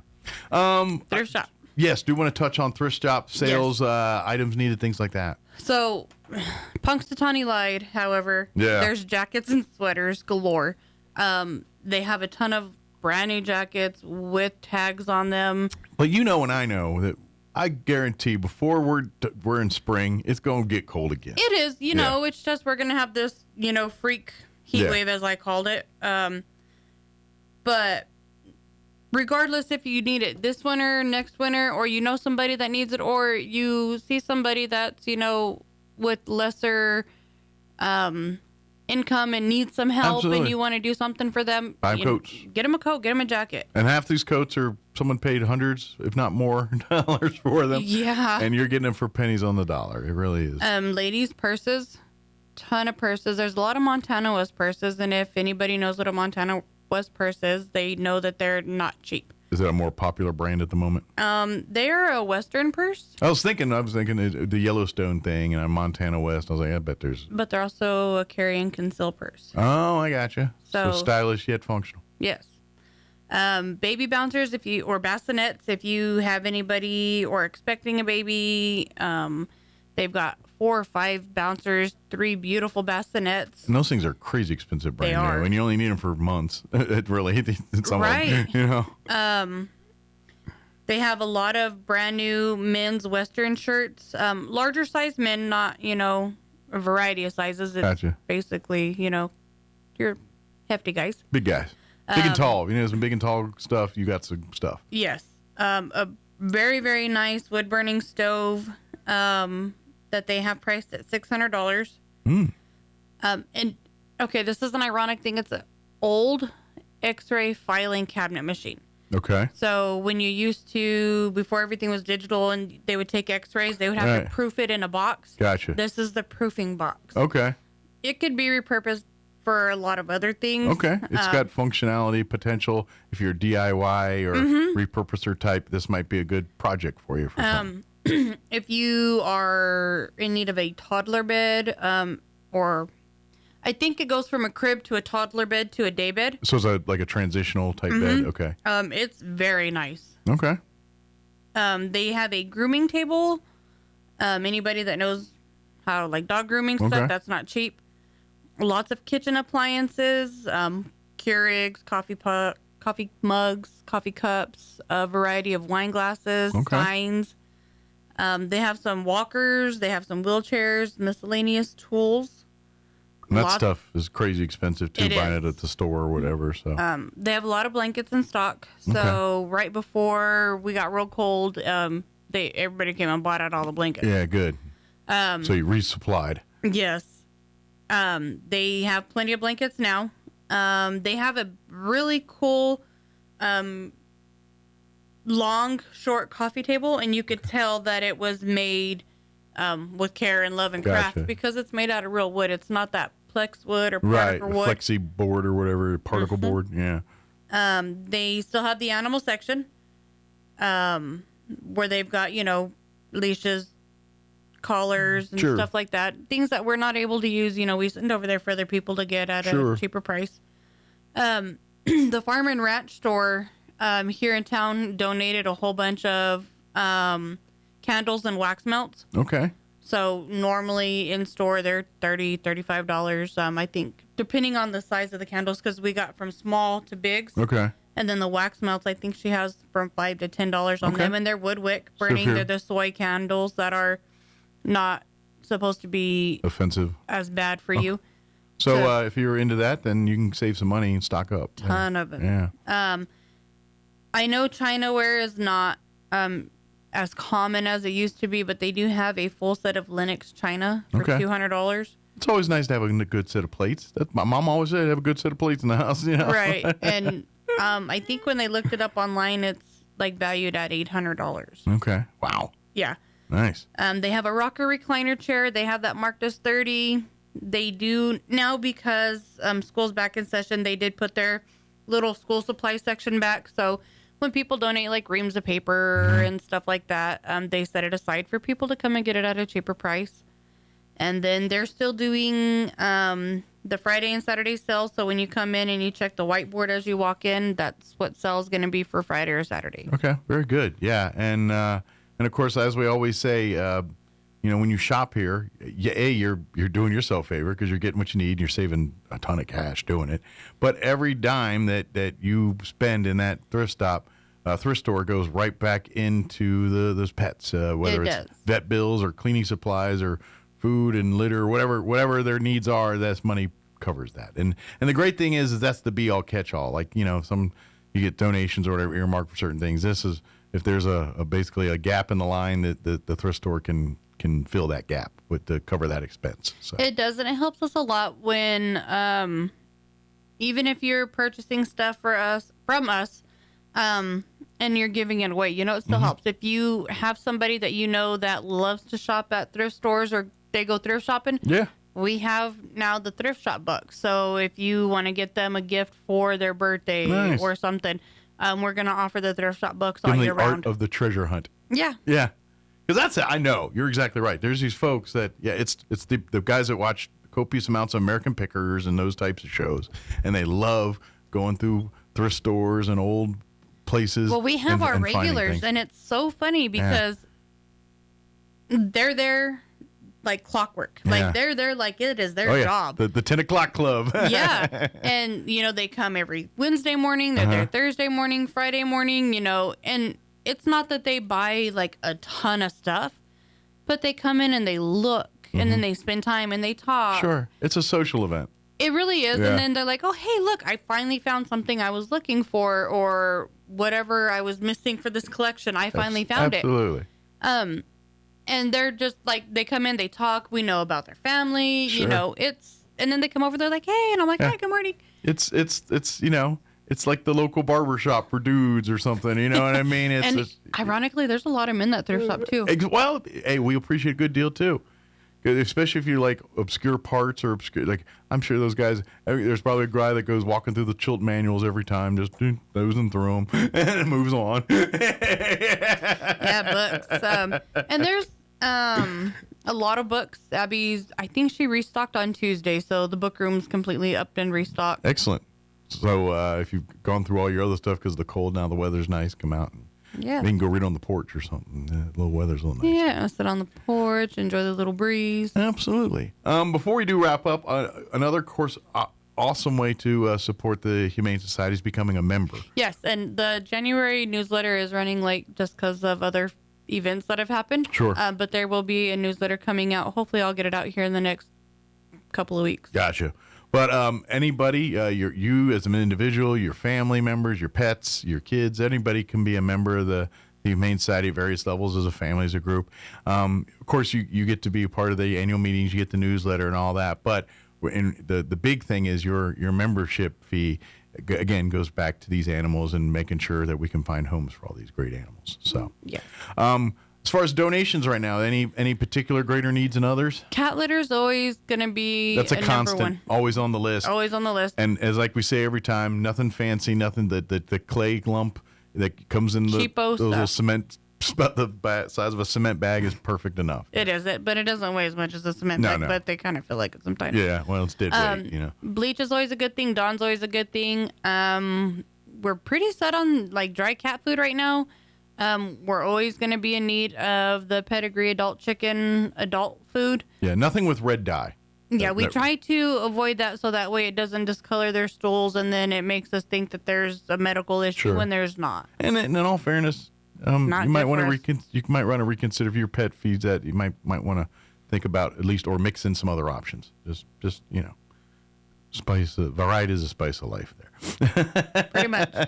And monetary, we got to keep the doors open somehow. Absolutely, and of course, if you do have donations. Please bring them on. However, maybe give the staff a heads up here on that, particularly if it's large stuff. If you got furniture, matter of factly, if you call and make arrangements, they'll even come get it a lot of times and pick it up and save you the headache of having to load it up and do all that kind of stuff. But you just work with them a little bit because there's a finite amount of square footage, and fortunately, we have a lot of people that are very generous and things like that. Please make sure you use them and don't leave them just out in front of the doors and stuff. Yeah, and we are asking people, even though it's not, when people do a whole lot of spring cleaning, on the weekends, if we're not open, after Saturday night to Tuesday when they come in to go through and sort stuff, don't leave them outside because, the same issues that we've had forever, it gets taken, it gets stolen because... Yeah. Or it gets destroyed and doesn't get used for its... Either way, none of it's getting used for its intended purpose. Right. But sometimes the weather just messes it up. It does. If you need us to pick it up and it's a day that you have to work and we're not open or something, talk to Camille. She's been very good about making special arrangements to go pick up at certain times, or if you set it in a certain area, you don't even have to be home. So that way we can get it, and the donation that you intended to go to us is actually going to us. Absolutely. And we've said it before, and we'll say it again. If you are in need, if you're down on cash, down on help, you need items, go to the thrift store, talk to Camille. A lot of times they'll say, you need some blankets, you need some coats, take those blankets and coats. When you get a time, come back and help us feed some pets or something. You know, and that's really whatever. You come in hat in hand, they will take care of you there. Absolutely. Also, just quick reminder too, if you do, don't forget, sink it into your heads. If you are going to go visit pets, I know it's not a big problem this time of year, but it will be soon. No open-toed shoes, none of that kind of stuff. Ironically, it is a problem all year round. We have people that come in flip-flops when it's snowing outside. Yeah, okay, well. But don't do that. Yeah. It's not so much for the cats, it's mainly for the dogs because you have to go through a bleach mat to go out into the kennels to see the dogs. Sure. And regardless, if you're not worried about getting bleach on your feet, we're not trying to be mean, but no. Yeah, we're not going to allow you to make that decision for yourself. Right. And then also it makes those kind of shoes extremely slippery already on concrete that's slippery. Yeah. And the bleach does not give you traction. Recipe for, disaster. Slip and falls. Yep, exactly. So, tennis shoes, boots, anything no close to house shoes, or none of those flimsy little slip-ons that absorb everything that you walk in. Yeah, you don't want sponges on your feet to go through it either. That's just logic. So, a lot of people are like, well, why? Well, because we don't want it to ruin your shoes, one, two, cause you to slip and fall, or three, absorb into your body and make you sick. Absolutely, yeah. It's just simple. Put on a pair of sneakers, come on in. Pretty much. You don't have to argue about it. Just put on a pair of sneakers and come on in. Not that hard. Or don't. Go on our website. And then, of course, yes, you can go to the RoswellHumane.org and you can see all the pets. Now, take in mind, some of the pets are going to look a little older, and depending on how long they've been there. And, no, I know you update pretty recently. We've been trying to keep current photos. Kittens and puppies grow fast. It's just what happens. They do. And I have new pictures of cats. I'm going to be working on that today. Felicia and Diane, they come and they help us out so much. And Diane's a very wonderful photographer that she just does it as a hobby. Yeah. And if there's more people that want to donate time and services like that love it, please. That's amazing. It'll be a great help. Yes. Anything you can help to market and to promote these animals using your skill sets, and you like to donate that time, please. That would be amazing. Yes, I'm going to be changing up some photos today and I got a couple I got to take off and a few I got to add on. So I'll hopefully have the website finished by this You always afternoon. had dreaming of filming a cat parade. Well, guess what? The Humane Society would be love to help you with some actors for that. Right? Yeah. Sorry, but Brutus has to be at the head of the parade. The head. I got a lot of Anchorman images in my head all of a sudden. And folks, again, RoswellHumane.org. If you have learn more about the Humane Society, if you have any questions, see what pets are looking for homes right now. And by all means, if you we say this every time too, if you do come for a visit to the Humane Society shelter and you walk through and none of the animals just for whatever reason aren't jiving with you, please walk right next door to Animal Services. Yes. You're rescuing a pet, regardless of what building you're pulling it out of. You're providing a home for a pet here, and that's a good thing. So, and they got some lovely pets over there too. They do, and I always tell everybody, before they make a decision with us, have you looked at Animal Services? Did you see what they have to offer? And then if they say yes, or if they say no, I always tell them, look at both places before you make a final decision, just because we want to make sure that you've looked at all the options. Yeah, but ideally, we're forever home. That's what we're trying to do. As long as you and or that animal's walking the earth, we want you together. So, good deal. Did we get it all, Crystal? I think we did. Awesome. Well, thank you very much, as always. Thank you. And we'll see you here in a couple weeks. Yep. I think, I'm trying to think, do we see you with Roswell Seedman between now and then or not? I don't know. I got to look. I've slept since then. So. All right. It is 9:59. I was going to go, but, I was going to go play something, but we really don't have time here. So, of course, we're going to wrap up here in just a minute. If you missed any part of our show, I always invite folks to go back and check it out at your leisure. Just log on to ksvptv.com. Click on the Mornings with Mike Winter's channel. You'll find all of our interviews there. We replayed our interview from the Extension office in the 7 o'clock hour. Last hour, in the 8 o'clock hour, we had Damon Graham and Chris Lethgo join us with Leadership Roswell Alumni Association, talking about their Teen Leadership Institute, their annual event that'll be coming up here in April. Now's the time for registration, sign-ups, donations, all that good stuff. And, of course, just a few moments ago, we had Crystal join us here from the Roswell Humane Society, give us an update on those pets. And great deals and things going on over there at the thrift store as well.